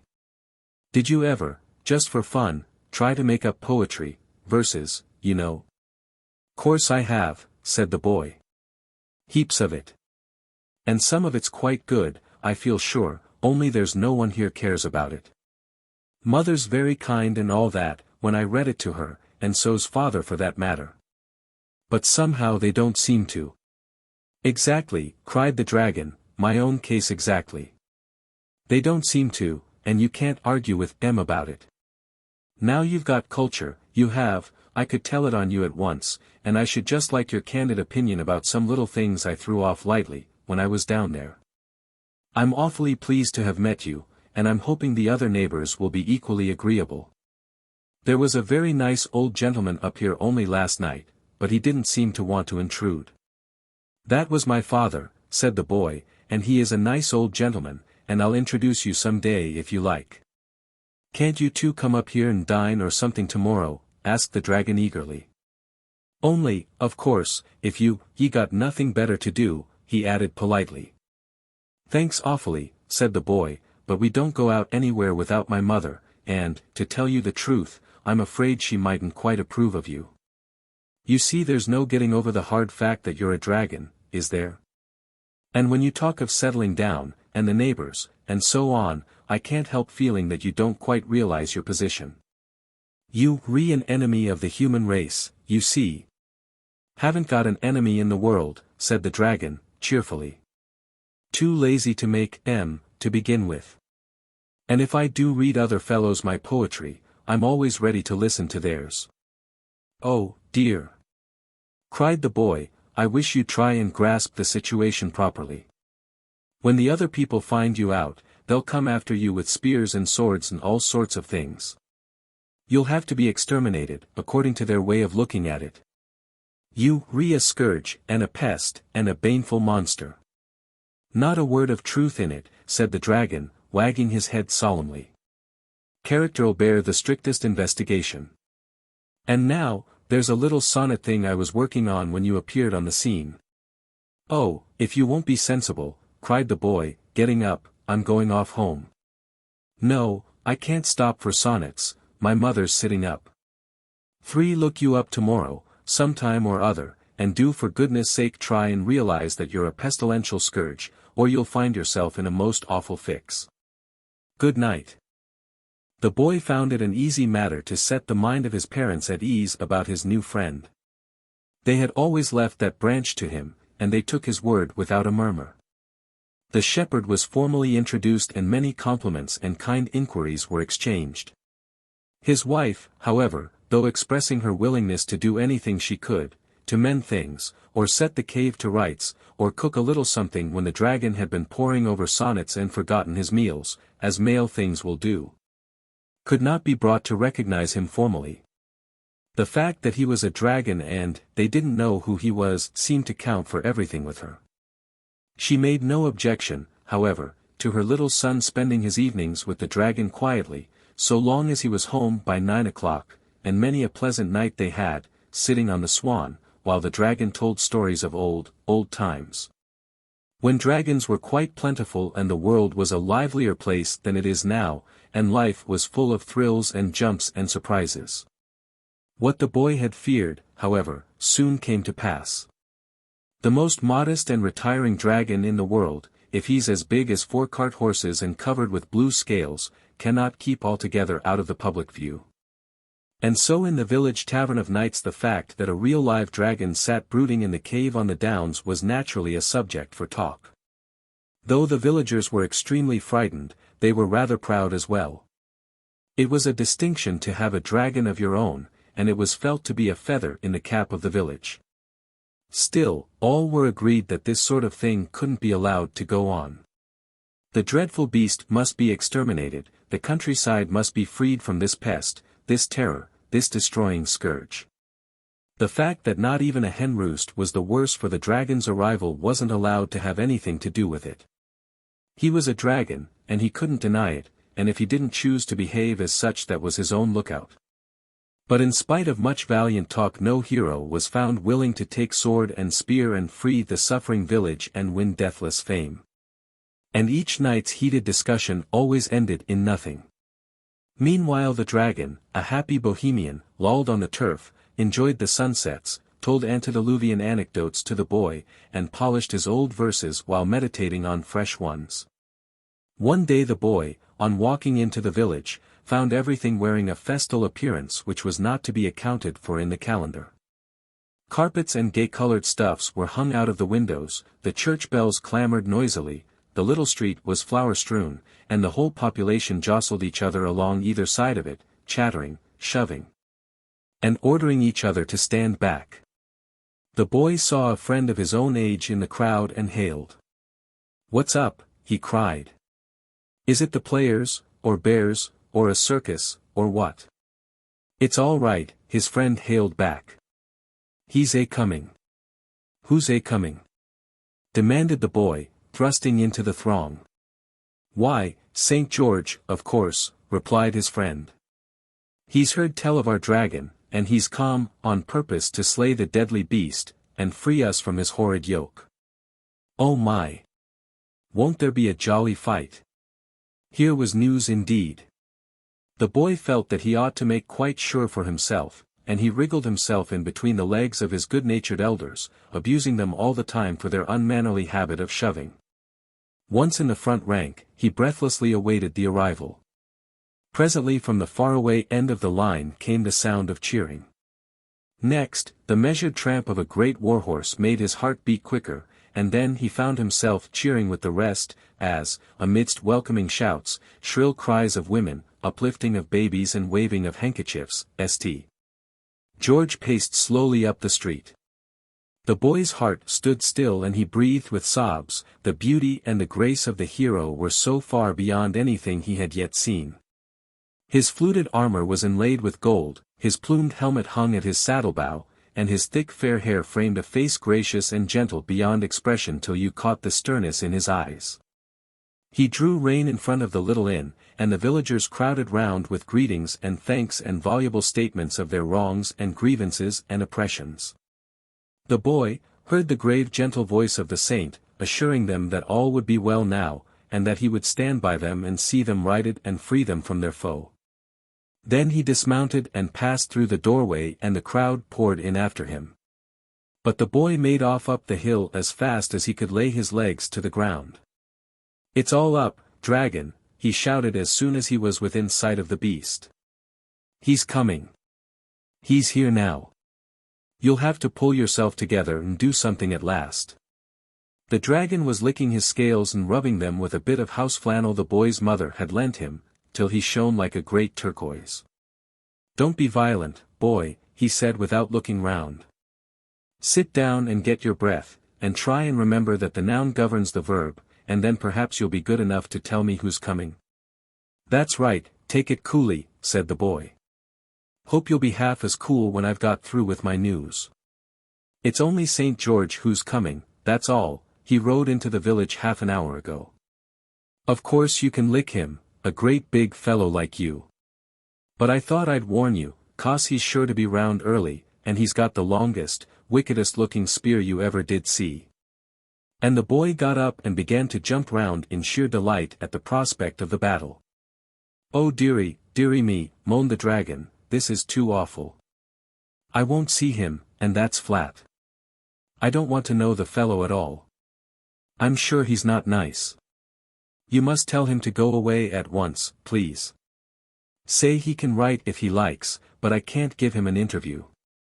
I'm not seeing anybody at present. Now dragon, dragon, said the boy imploringly, don't be perverse and wrong-headed.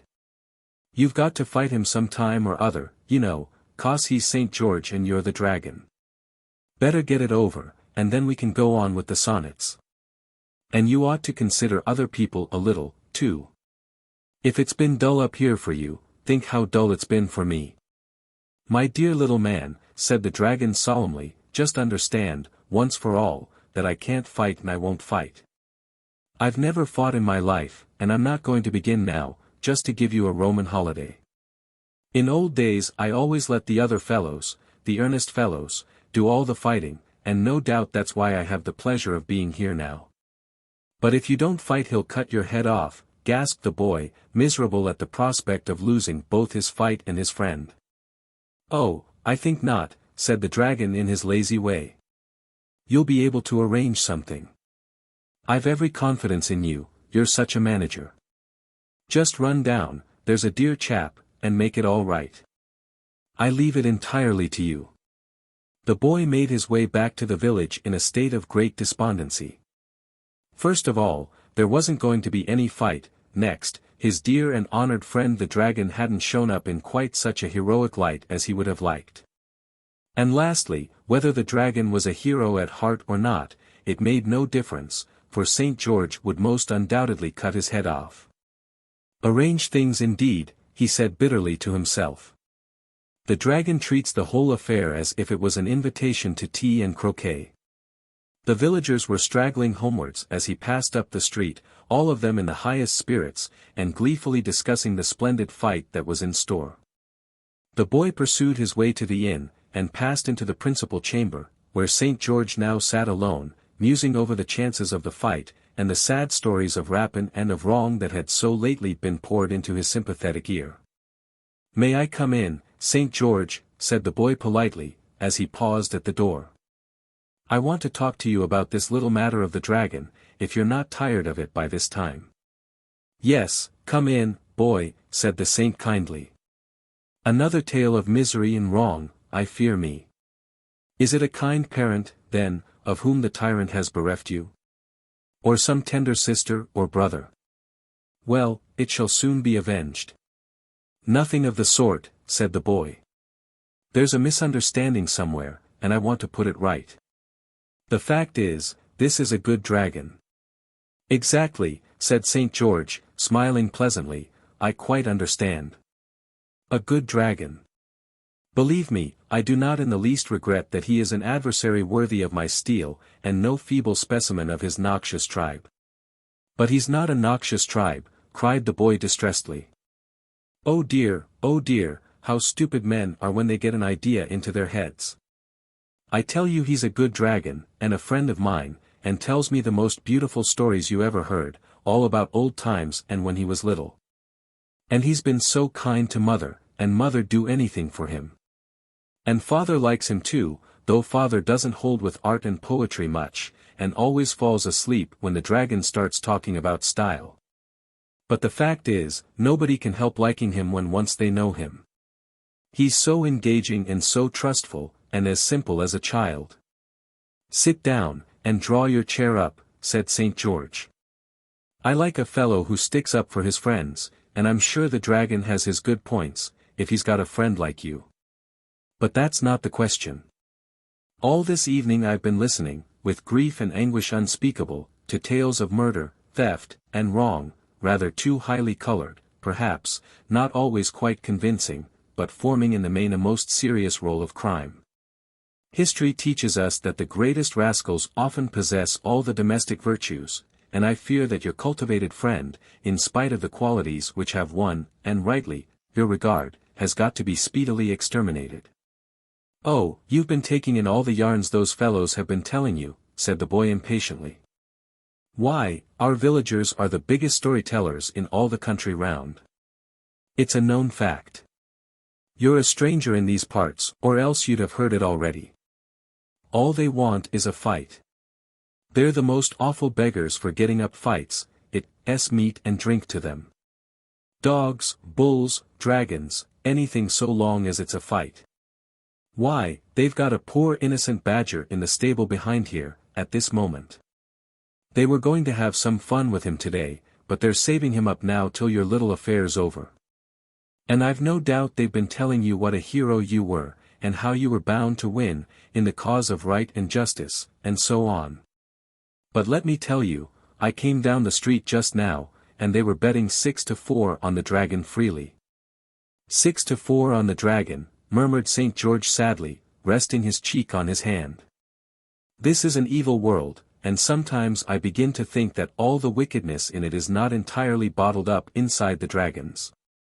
And yet, may not this wily beast have misled you as to his real character, in order that your good report of him may serve as a cloak for his evil deeds? Nay, may there not be, at this very moment, some hapless princess immured within yonder gloomy cavern?" The moment he had spoken, St. George was sorry for what he had said, the boy looked so genuinely distressed. "I assure you, St. George," he said earnestly, "there's nothing of the sort in the cave at all. The dragon's a real gentleman, every inch of him, and I may say that no one would be more shocked and grieved than he would, at hearing you talk in that loose way about matters on which he has very strong views." "Well, perhaps I've been over-credulous," said St. George. "Perhaps I've misjudged the animal. But what are we to do? Here are the dragon and I, almost face to face, each supposed to be thirsting for each other's blood. I don't see any way out of it, exactly. What do you suggest? Can't you arrange things, somehow?" "That's just what the dragon said," replied the boy, rather nettled. "Really, the way you two seem to leave everything to me, I suppose you couldn't be persuaded to go away quietly, could you?" "Impossible, I fear," said the saint. "Quite against the rules. You know that as well as I do." "Well, then, look here," said the boy, "it's early yet, would you mind strolling up with me and seeing the dragon and talking it over? It's not far, and any friend of mine will be most welcome." "Well, it's irregular," said St. George, rising, "but really it seems about the most sensible thing to do. You're taking a lot of trouble on your friend's account," he added, good-naturedly, as they passed out through the door together. "But cheer up. Perhaps there won't have to be any fight after all." "Oh, but I hope there will, though," replied the little fellow, wistfully. "I've brought a friend to see you, dragon," said the boy, rather loud. The dragon woke up with a start. "I was just thinking about things," he said in his simple way. "Very pleased to make your acquaintance, sir. Charming weather we're having." "This is St. George," said the boy, shortly. "St. George, let me introduce you to the dragon. We've come up to talk things over quietly, dragon, and now for goodness sake do let us have a little straight common sense, and come to some practical business-like arrangement, for I'm sick of views and theories of life and personal tendencies. And all that sort of thing. I may perhaps add that my mother's sitting up." "So glad to meet you, St. George," began the dragon rather nervously, "because you've been a great traveler, I hear, and I've always been rather a stay-at-home. But I can show you many antiquities, many interesting features of our countryside, if you're stopping here any time." "I think," said St. George, in his frank, pleasant way, "that we'd really better take the advice of our young friend here, and try to come to some understanding, on a business footing, about this little affair of ours. Now don't you think that after all the simplest plan would be just to fight it out, according to the rules, and let the best man win? They're betting on you, I may tell you, down in the village, but I don't mind that. Oh, yes, do, dragon, said the boy, delightedly, it'll save such a lot of bother. My young friend, you shut up, said the dragon severely. Believe me, St. George, he went on, there's nobody in the world I'd sooner oblige than you and this young gentleman here. But the whole thing's nonsense, and conventionality, and popular thick-headedness. There's absolutely nothing to fight about, from beginning to end. And anyhow I'm not going to, so that settles it. But supposing I make you, said St. George, rather nettled. You can't, said the dragon, triumphantly. I should only go into my cave and retire for a time down the hole I came up. You'd soon get heartily sick of sitting outside and waiting for me to come out and fight you. And as soon as you'd really gone away, why, I'd come up again gaily, for I tell you frankly, I like this place, and I'm going to stay here. St. George gazed for a while on the fair landscape around them. But this would be a beautiful place for a fight, he began again persuasively. These great bare rolling downs for the arena, and me in my golden armor showing up against your big blue scaly coils. Think what a picture it would make. Now you're trying to get at me through my artistic sensibilities, said the dragon. But it won't work. Not but what it would make a very pretty picture, as you say, he added, wavering a little. We seem to be getting rather nearer to business, put in the boy. You must see, dragon, that there's got to be a fight of some sort, 'cause you can't want to have to go down that dirty old hole again and stop there till goodness knows when. It might be arranged, said St. George, thoughtfully. I must spear you somewhere, of course, but I'm not bound to hurt you very much. There's such a lot of you that there must be a few spare places somewhere. Here, for instance, just behind your foreleg. It couldn't hurt you much, just here. Now you, re-tickling, George, said the dragon, coyly. No, that place won't do at all.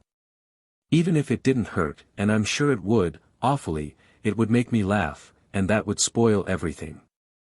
Let's try somewhere else, then, said St. George, patiently. Under your neck, for instance, all these folds of thick skin, if I speared you here you never even know I done it. Yes, but are you sure you can hit off the right place, asked the dragon, anxiously. Of course I am, said St. George, with confidence. You leave that to me. It's just because I've got to leave it to you that I'm asking, replied the dragon, rather testily. No doubt you would deeply regret any error you might make in the hurry of the moment. But you wouldn't regret it half as much as I should. However, I suppose we've got to trust somebody, as we go through life, and your plan seems, on the whole, as good a one as any. Look here, dragon, interrupted the boy, a little jealous on behalf of his friend, who seemed to be getting all the worst of the bargain, I don't quite see where you come in. There's to be a fight, apparently, and you're to be licked.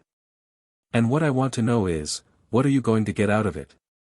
St. George, said the dragon, just tell him, please, what will happen after I'm vanquished in the deadly combat? Well, according to the rules I suppose I shall lead you in triumph down to the marketplace or whatever answers to it, said St. George. Precisely, said the dragon. And then? And then there'll be shoutings and speeches and things, continued St. George. And I shall explain that you're converted, and see the error of your ways, and so on. Quite so, said the dragon. And then? Oh, and then, said St. George, why, and then there will be the usual banquet, I suppose. Exactly, said the dragon, and that's where I come in. Look here, he continued, addressing the boy, I'm bored to death up here, and no one really appreciates me. I'm going into society, I am, through the kindly aid of our friend here, who's taking such a lot of trouble on my account, and you'll find I've got all the qualities to endear me to people who entertain. So now that's all settled, and if you don't mind, I'm an old-fashioned fellow, don't want to turn you out, but remember, you'll have to do your proper share of the fighting, dragon, said St. George, as he took the hint and rose to go. I mean ramping, and breathing fire, and so on. I can ramp all right, replied the dragon, confidently. As to breathing fire, it's surprising how easily one gets out of practice, but I'll do the best I can. Good night. They had descended the hill and were almost back in the village again, when St. George stopped short. Knew I had forgotten something, he said. There ought to be a princess. Terror-stricken and chained to a rock, and all that sort of thing. Boy, can't you arrange a princess? The boy was in the middle of a tremendous yawn.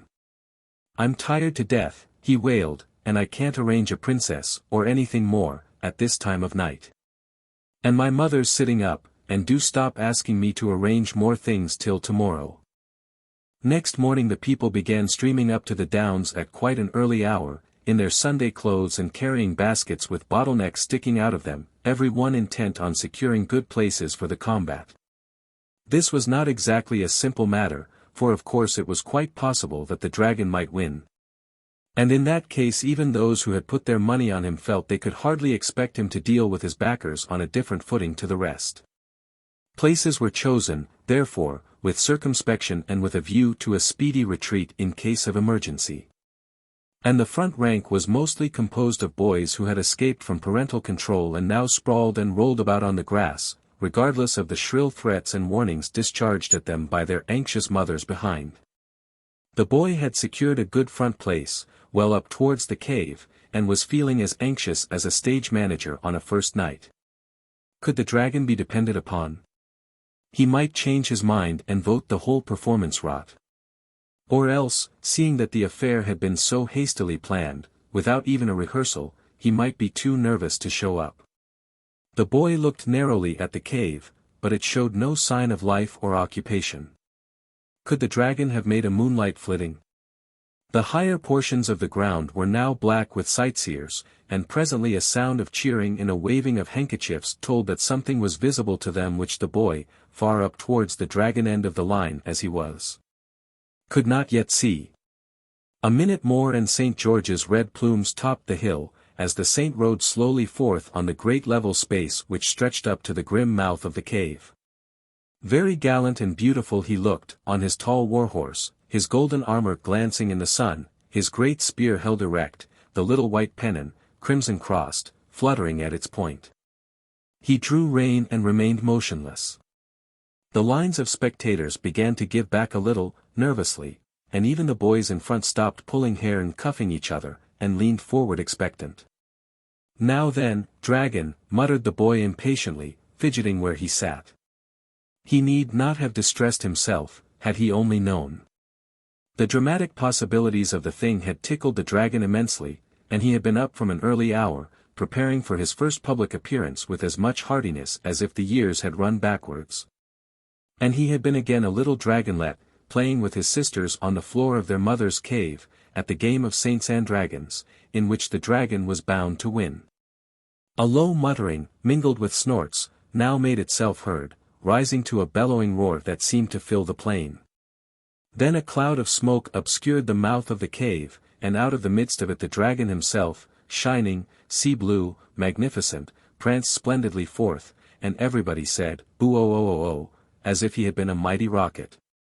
His scales were glittering, his long spiky tail lashed his sides, his claws tore up the turf and sent it flying high over his back, and smoke and fire incessantly jetted from his angry nostrils. "Oh, well done, dragon," cried the boy, excitedly. "Didn't think he had it in him," he added to himself. St. George lowered his spear, bent his head, dug his heels into his horse's sides, and came thundering over the turf. The dragon charged with a roar and a squeal, a great blue whirling combination of coils and snorts and clashing jaws and spikes and fire. "Missed," yelled the crowd. There was a moment's entanglement of golden armor and blue-green coils, and spiky tail, and then the great horse, tearing at his bit, carried the saint, his spear swung high in the air, almost up to the mouth of the cave. The dragon sat down and barked viciously, while St. George with difficulty pulled his horse round into position. End of round 1, thought the boy. How well they managed it. But I hope the saint won't get excited. I can trust the dragon all right. What a regular play actor the fellow is. St. George had at last prevailed on his horse to stand steady, and was looking round him as he wiped his brow. Catching sight of the boy, he smiled and nodded, and held up 3 fingers for an instant. It seems to be all planned out, said the boy to himself. Round 3 is to be the finishing one, evidently. Wish it could have lasted a bit longer. Whatever's that old fool of a dragon up to now? The dragon was employing the interval in giving a ramping performance for the benefit of the crowd. Ramping, it should be explained, consists in running round and round in a wide circle, and sending waves and ripples of movement along the whole length of your spine, from your pointed ears right down to the spike at the end of your long tail. When you are covered with blue scales, the effect is particularly pleasing, and the boy recollected the dragon's recently expressed wish to become a social success. St. George now gathered up his reins and began to move forward, dropping the point of his spear and settling himself firmly in the saddle. Time, yelled everybody excitedly. And the dragon, leaving off his ramping, sat up on end, and began to leap from one side to the other with huge ungainly bounds, whooping like a red Indian.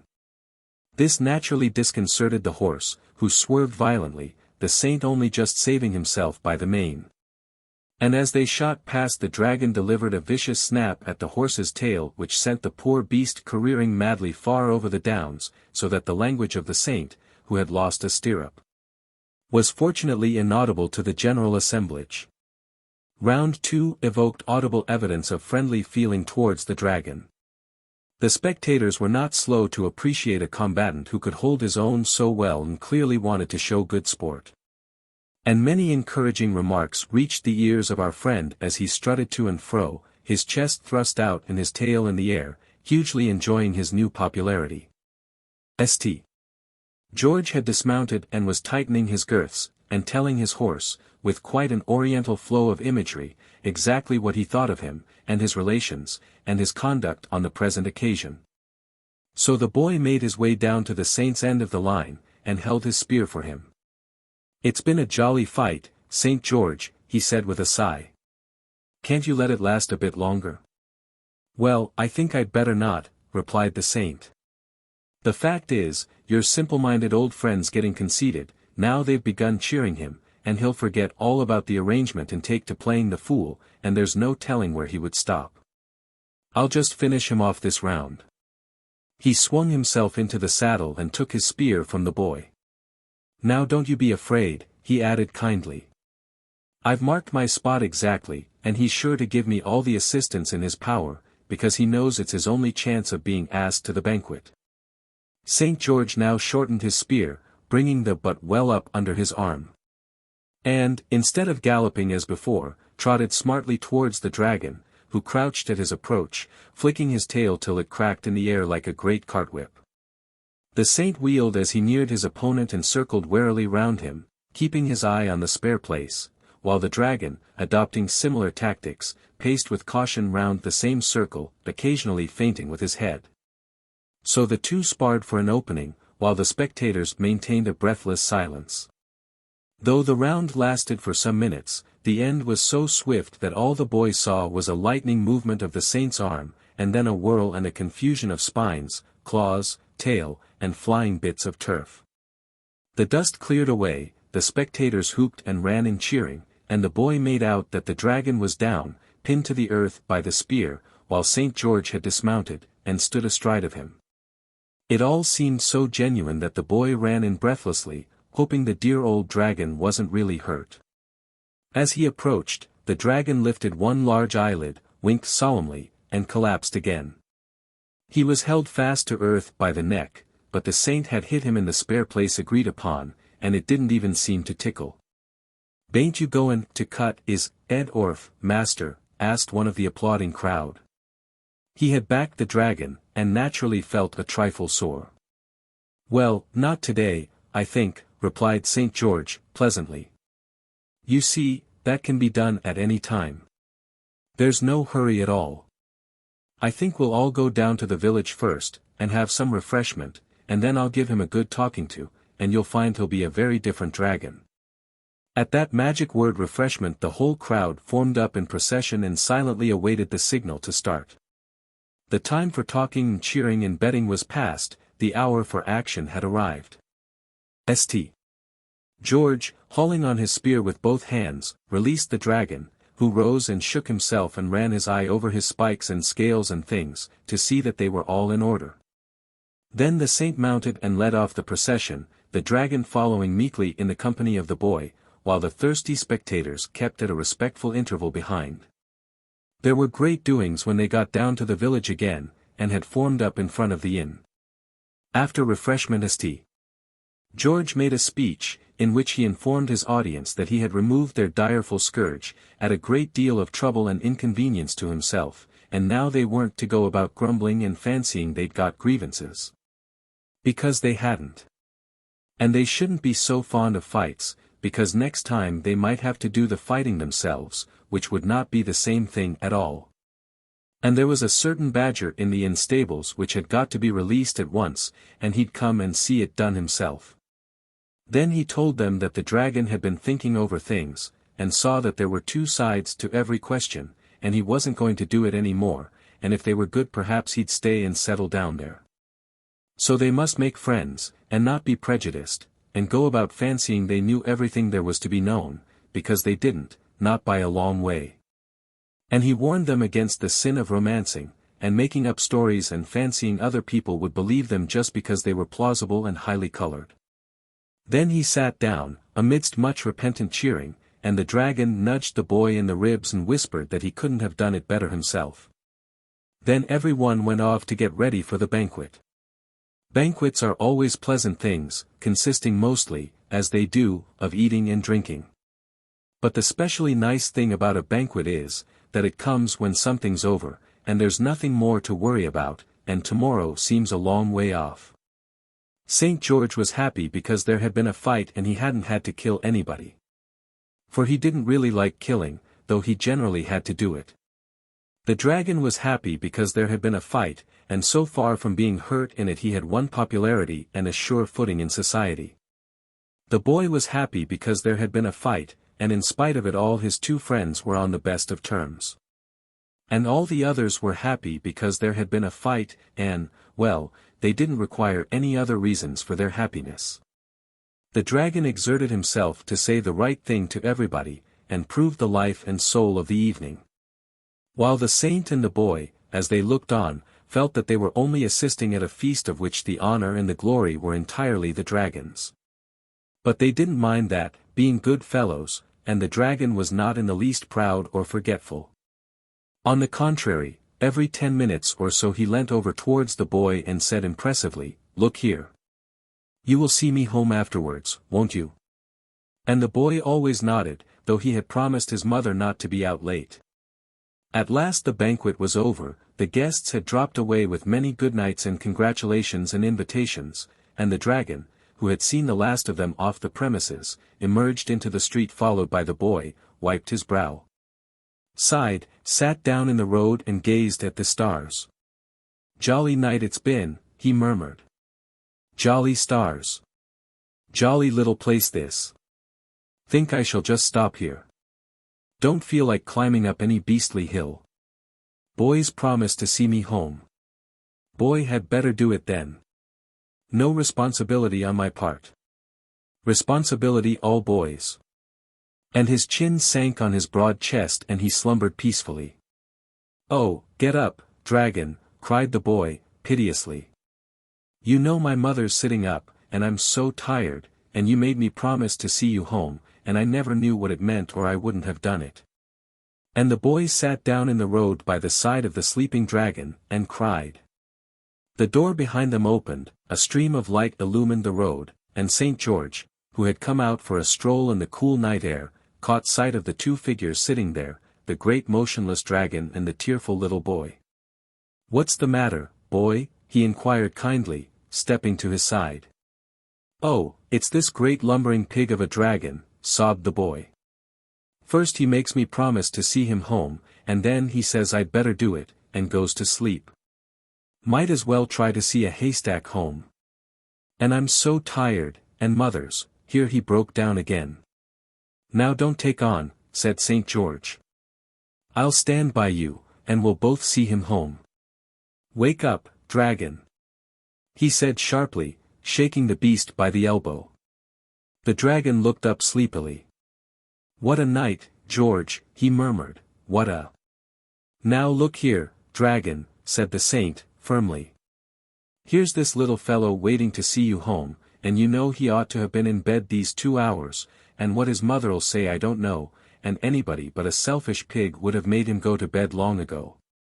And he shall go to bed, cried the dragon, starting up. Poor little chap, only fancy his being up at this hour. It's a shame, that's what it is, and I don't think, St. George, you've been very considerate, but come along at once, and don't let us have any more arguing or shilly-shollying. You give me hold of your hand, boy, thank you, George, an arm up the hill is just what I wanted. So they set off up the hill arm in arm, the saint, the dragon, and the boy. The lights in the little village began to go out, but there were stars, and a late moon, as they climbed to the downs together. And, as they turned the last corner and disappeared from view, snatches of an old song were borne back on the night breeze. I can't be certain which of them was singing, but I think it was the dragon. Here we are at your gate, said the man, abruptly, laying his hand on it. Good night. Cut along in sharp, or you'll catch it. Could it really be our own gate? Yes, there it was, sure enough, with the familiar marks on its bottom bar made by our feet when we swung on it. Oh, but wait a minute, cried Charlotte. I want to know a heap of things. Did the dragon really settle down? And did? There isn't any more of that story, said the man, kindly but firmly. At least, not tonight. Now be off. Goodbye. Wonder if it's all true, said Charlotte, as we hurried up the path. Sounded dreadfully like nonsense, in parts. P'raps it's true for all that, I replied encouragingly. Charlotte bolted in like a rabbit, out of the cold and the dark. But I lingered a moment in the still, frosty air, for a backward glance at the silent white world without, ere I changed it for the land of firelight and cushions and laughter. It was the day for choir practice, and carol time was at hand, and a belated member was passing homewards down the road, singing as he went. Then St. George, made reverence, in the stable so dim, who vanquished the dragon, so fearful and grim. So grim, and so fierce, that now may we say all peaceful is our waken, on Christmas Day.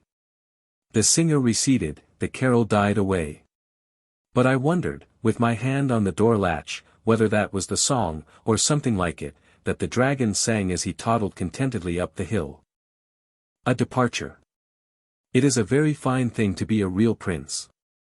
There are points about a pirate chief, and to succeed to the captaincy of a robber band is a truly magnificent thing. But to be an heir has also about it something extremely captivating. Not only a long-lost heir, an heir of the melodrama, strutting into your hitherto unsuspected kingdom at just the right moment. Loaded up with the consciousness of unguessed merit and of rights so long feloniously withheld, but even to be a common humdrum domestic heir is a profession to which few would refuse to be apprenticed. To step from leading strings and restrictions and one glass of port after dinner, into property and liberty in due appreciation, saved up, polished and varnished, dusted and laid in lavender, all expressly for you, why? Even the princedom and the robber captaincy, when their anxieties and responsibilities are considered, have hardly more to offer. And so it will continue to be a problem, to the youth in whom ambition struggles with a certain sensuous appreciation of life's side dishes.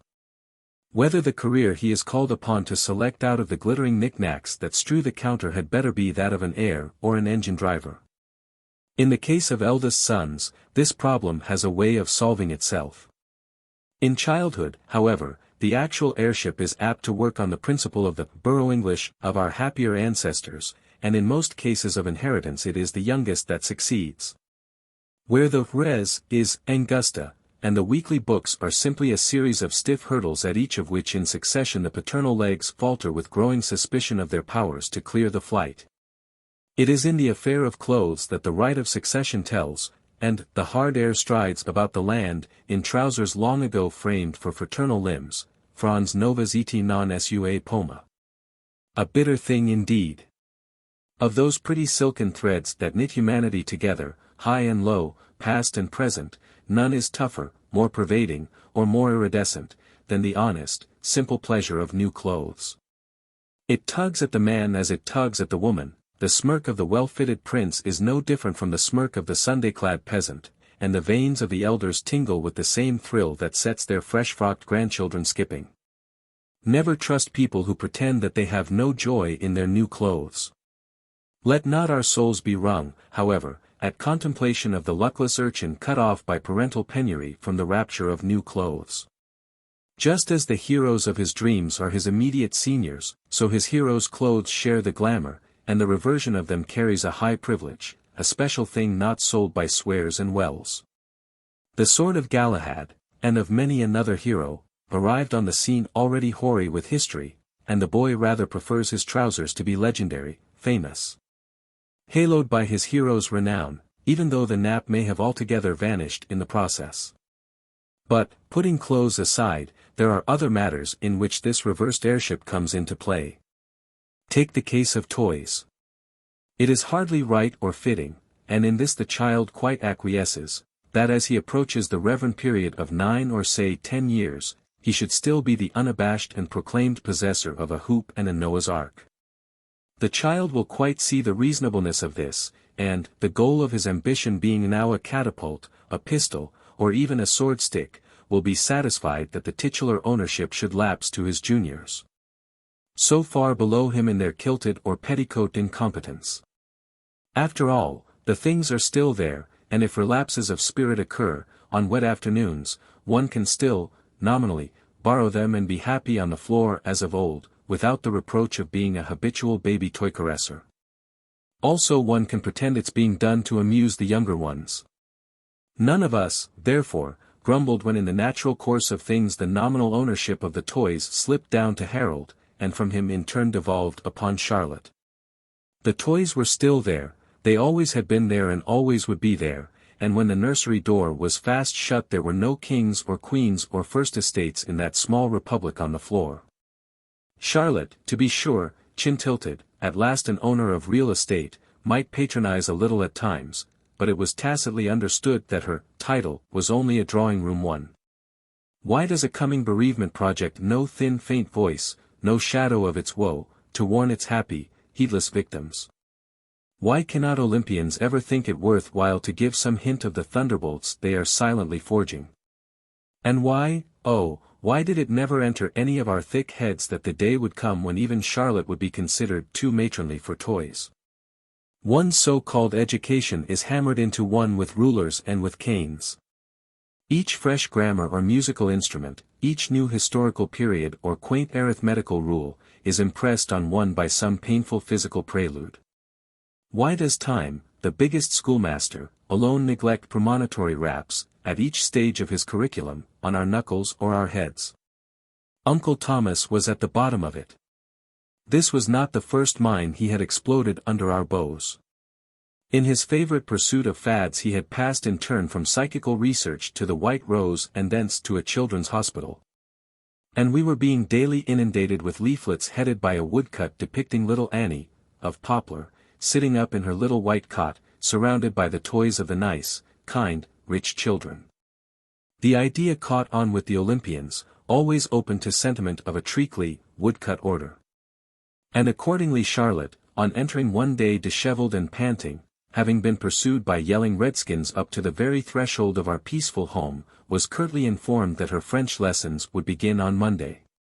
That she was henceforth to cease all pretense of being a trapper or a redskin on utterly inadequate grounds, and moreover that the whole of her toys were at that moment being finally packed up in a box, for dispatch to London. To gladden the lives and bring light into the eyes of London waifs and Poplar Annies.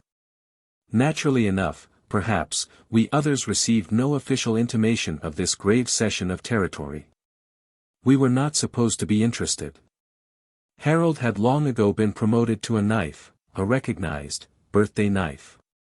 As for me, it was known that I was already given over, heart and soul, to lawless abandoned catapults which were confiscated weekly for reasons of international complications, but with which Edward kept me steadily supplied. His school having a fine old tradition for excellence in their manufacture. Therefore no one was supposed to be really affected but Charlotte, and even she had already reached Miss Young, and should therefore have been more interested in prolific curates and harrowing deathbeds. Notwithstanding, we all felt indignant, betrayed, and sullen to the verge of mutiny. Though for long we had affected to despise them, these toys, yet they had grown up with us, shared our joys and our sorrows, seen us at our worst, and become part of the accepted scheme of existence. As we gazed at untenanted shelves and empty, hatefully tidy corners, perhaps for the first time for long we began to do them a tardy justice. There was old Leotard, for instance. Somehow he had come to be sadly neglected of late years, and yet how exactly he always responded to certain moods. He was an acrobat, this Leotard, who lived in a glass-fronted box. His loose-jointed limbs were cardboard his slender trunk. And his hands eternally grasped the bar of a trapeze. You turned the box round swiftly 5 or 6 times, the wonderful unsolved machinery worked, and Leotard swung and leapt, backwards, forwards, now astride the bar, now flying free. Iron-jointed, supple-sinewed, unceasingly novel in his invention of new, unguessable attitudes. While above, below, and around him, a richly dressed audience, painted in skillful perspective of stalls, boxes, dress circle, and gallery, watched the thrilling performance with a stolidity which seemed to mark them out as made in Germany. Hardly versatile enough, perhaps, this Leotard, unsympathetic, not a companion for all hours, nor would you have chosen him to take to bed with you. And yet, within his own limits, how fresh, how engrossing, how resourceful and inventive. Well, he was gone, it seemed, merely gone. Never specially cherished while he tarried with us, he had yet contrived to build himself a particular niche of his own. Sunrise and sunset, and the dinner bell, and the sudden rainbow, and lessons, and Leotard, and the moon through the nursery windows, they were all part of the great order of things. And the displacement of any one item seemed to disorganize the whole machinery. The immediate point was, not that the world would continue to go round as of old, but that Leotard wouldn't. Yonder corner, now swept and garnished, had been the stall wherein the spotty horse, at the close of each laborious day, was accustomed to doze peacefully the long night through. In days of old each of us in turn had been jerked thrillingly round the room on his precarious back, had dug our heels into his unyielding sides, and had scratched our hands on the tin tacks that secured his mane to his stiffly curving neck. Later, with increasing stature, we came to overlook his merits as a beast of burden, but how frankly, how good-naturedly, he had recognized the new conditions, and adapted himself to them without a murmur. When the military spirit was abroad, who so ready to be a squadron of cavalry, a horde of Cossacks, or artillery pounding into position? He had even served with honor as a gunboat, during a period when naval strategy was the only theme. And no false equine pride ever hindered him from taking the part of a roaring locomotive, earth-shaking, clangorous, annihilating time and space. Really it was no longer clear how life, with its manifold emergencies, was to be carried on at all without a fellow like the spotty horse, ready to step in at critical moments and take up just the part required of him. In moments of mental depression, nothing is quite so consoling as the honest smell of a painted animal, and mechanically I turned towards the shelf that had been so long the Ararat of our weather-beaten ark.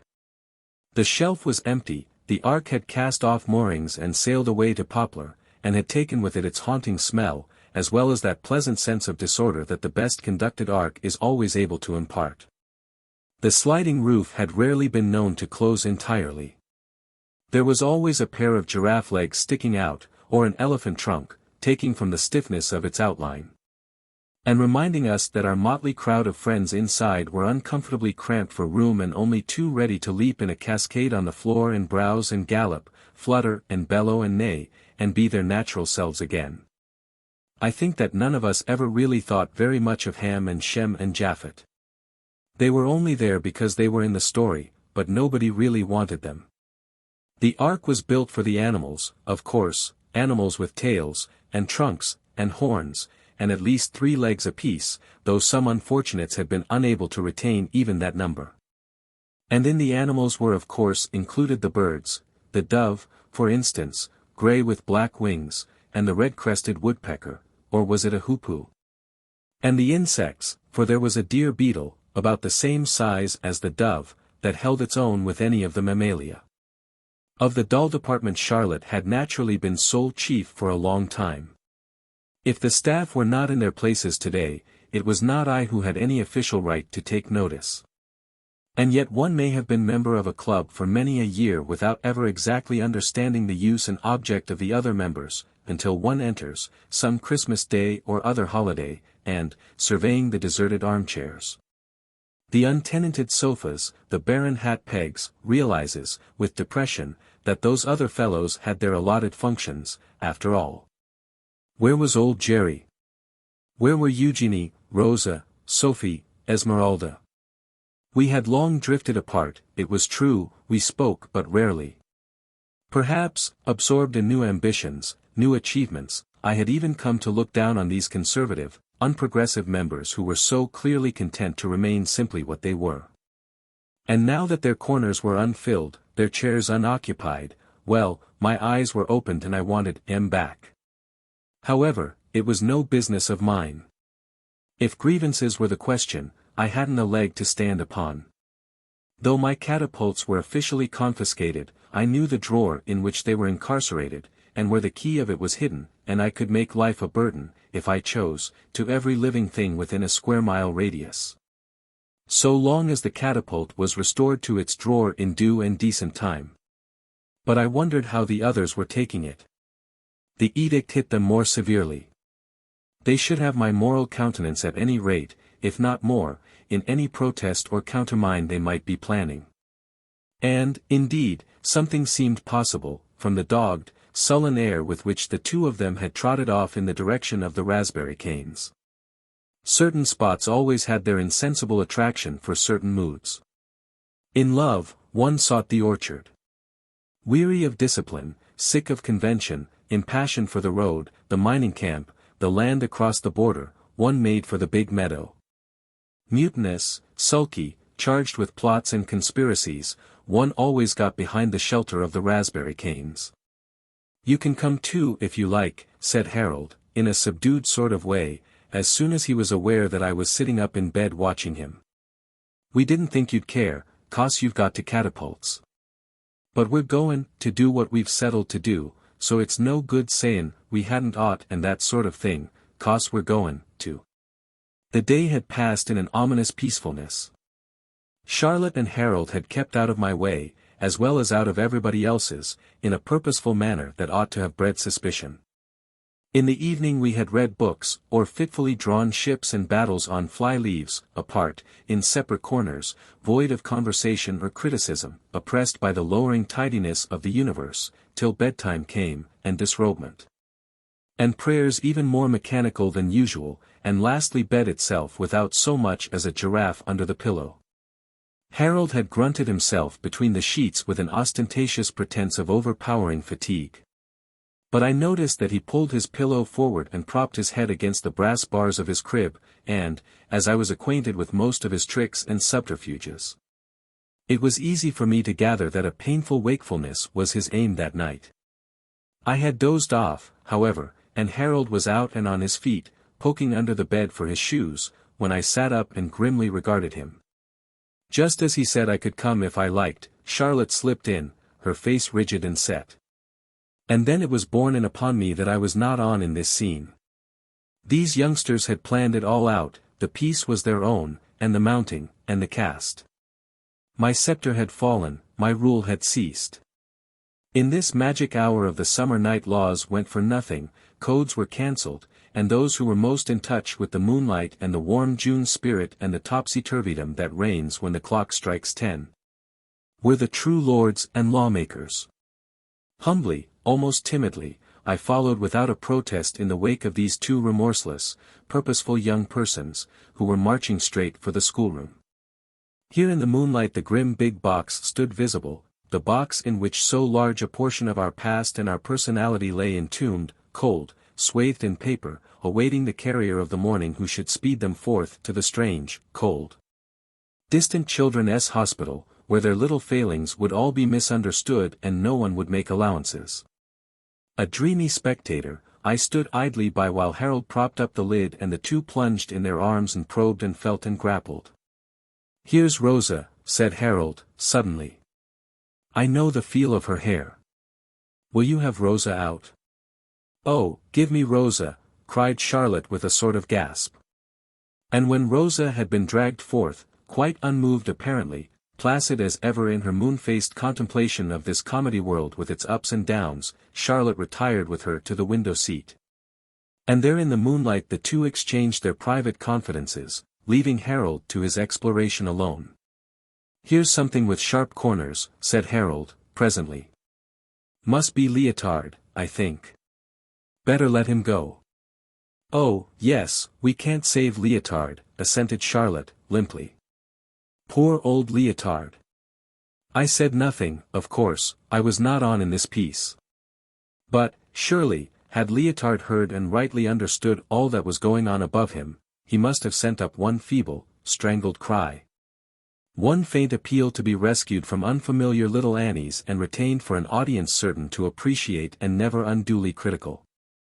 "Now I've got to the Noah's Ark," panted Harold, still groping blindly. "Try and shove the lid back a bit," said Charlotte, "and pull out a dove or a zebra or a giraffe if there's one handy." Harold toiled on with grunts and contortions, and presently produced in triumph a small grey elephant and a large beetle with a red stomach. "They're jammed in too tight," he complained. "Can't get any more out. But as I came up I'm sure I felt Potiphar." And down he dived again. Potiphar was a finely modelled bull with a suede skin, rough and comfortable and warm in bed. He was my own special joy and pride, and I thrilled with honest emotion when Potiphar emerged to light once more, stout-necked and stalwart as ever. "That'll have to do," said Charlotte, getting up. "We dursn't take any more, 'cause we'll be found out if we do. Make the box all right, and bring Em along." Harold rammed down the wads of paper and twists of straw he had disturbed, replaced the lid squarely and innocently, and picked up his small salvage. And we sneaked off for the window most generally in use for prison breakings and nocturnal escapades. A few seconds later and we were hurrying silently in single file along the dark edge of the lawn. Oh, the riot, the clamor, the crowding chorus, of all silent things that spoke by scent and color and budding thrust and foison, that moonlit night of June. Under the laurel shade all was still ghostly enough, brigand-haunted, crackling, whispering of night in all its possibilities of terror. But the open garden, when once we were in it, how it turned a glad new face to welcome us, glad as of old when the sunlight raked and searched it. New with the unfamiliar night aspect that yet welcomed us as guests to a hall where the horns blew up to a new, strange banquet. Was this the same grass? Could these be the same familiar flower beds, alleys, clumps of verdure, patches of sward? At least this full white light that was flooding them was new, and accounted for all. It was moonlight land, and past 10 o'clock land, and we were in it and of it, and all its other denizens fully understood, and, tongue-free and awakened at last, responded and comprehended and knew. The other two, doubtless, hurrying forward full of their mission, noted little of all this. I, who was only a super, had leisure to take it all in, and, though the language and the message of the land were not all clear to me then, long afterwards I remembered and understood. Under the farthest hedge, at the loose end of things, where the outer world began with the paddock, there was darkness once again, not the blackness that crouched so solidly under the crowding laurels. But a duskiness hung from far-spread arms of high-standing elms. There, where the small grave made a darker spot on the grey, I overtook them, only just in time to see Rosa laid stiffly out, her cherry cheeks pale in the moonlight, but her brave smile triumphant and undaunted as ever. It was a tiny grave and a shallow one, to hold so very much. Rosa once in, Potiphar, who had hitherto stood erect, stout-necked, through so many days in such various weather, must needs bow his head and lie down meekly on his side. The elephant and the beetle, equal now in a silent land where a vertebra and a red circulation counted for nothing, had to snuggle down where best they might, only a little less crowded than in their native ark. The earth was shoveled in and stamped down, and I was glad that no orisons were said and no speechifying took place. The whole thing was natural and right and self-explanatory, and needed no justifying or interpreting to our audience of stars and flowers. The connection was not entirely broken now, one link remained between us and them. The Noah's Ark, with its cargo of sad-faced emigrants, might be hull down on the horizon, but 2 of its passengers had missed the boat and would henceforth be always near us. And, as we played above them, an elephant would understand, and a beetle would hear, and crawl again in spirit along a familiar floor. Henceforth the spotty horse would scour along far-distant plains and know the homesickness of alien stables. But Potiphar, though never again would he paw the arena when bullfights were on the bill, was spared maltreatment by town-bred strangers, quite capable of mistaking him for a cow.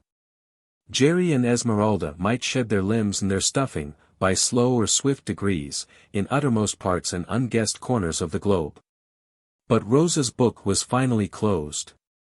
And no worse fate awaited her than natural dissolution almost within touch and hail of familiar faces and objects that had been friendly to her since first she opened her eyes on a world where she had never been treated as a stranger. As we turned to go, the man in the moon, tangled in elm boughs, caught my eye for a moment, and I thought that never had he looked so friendly. He was going to see after them, it was evident. For he was always there, more or less, and it was no trouble to him at all, and he would tell them how things were still going, up here, and throw in a story or 2 of his own whenever they seemed a trifle dull. It made the going away rather easier, to know one had left somebody behind on the spot, a good fellow, too, cheery, comforting, with a fund of anecdote, a man in whom one had every confidence.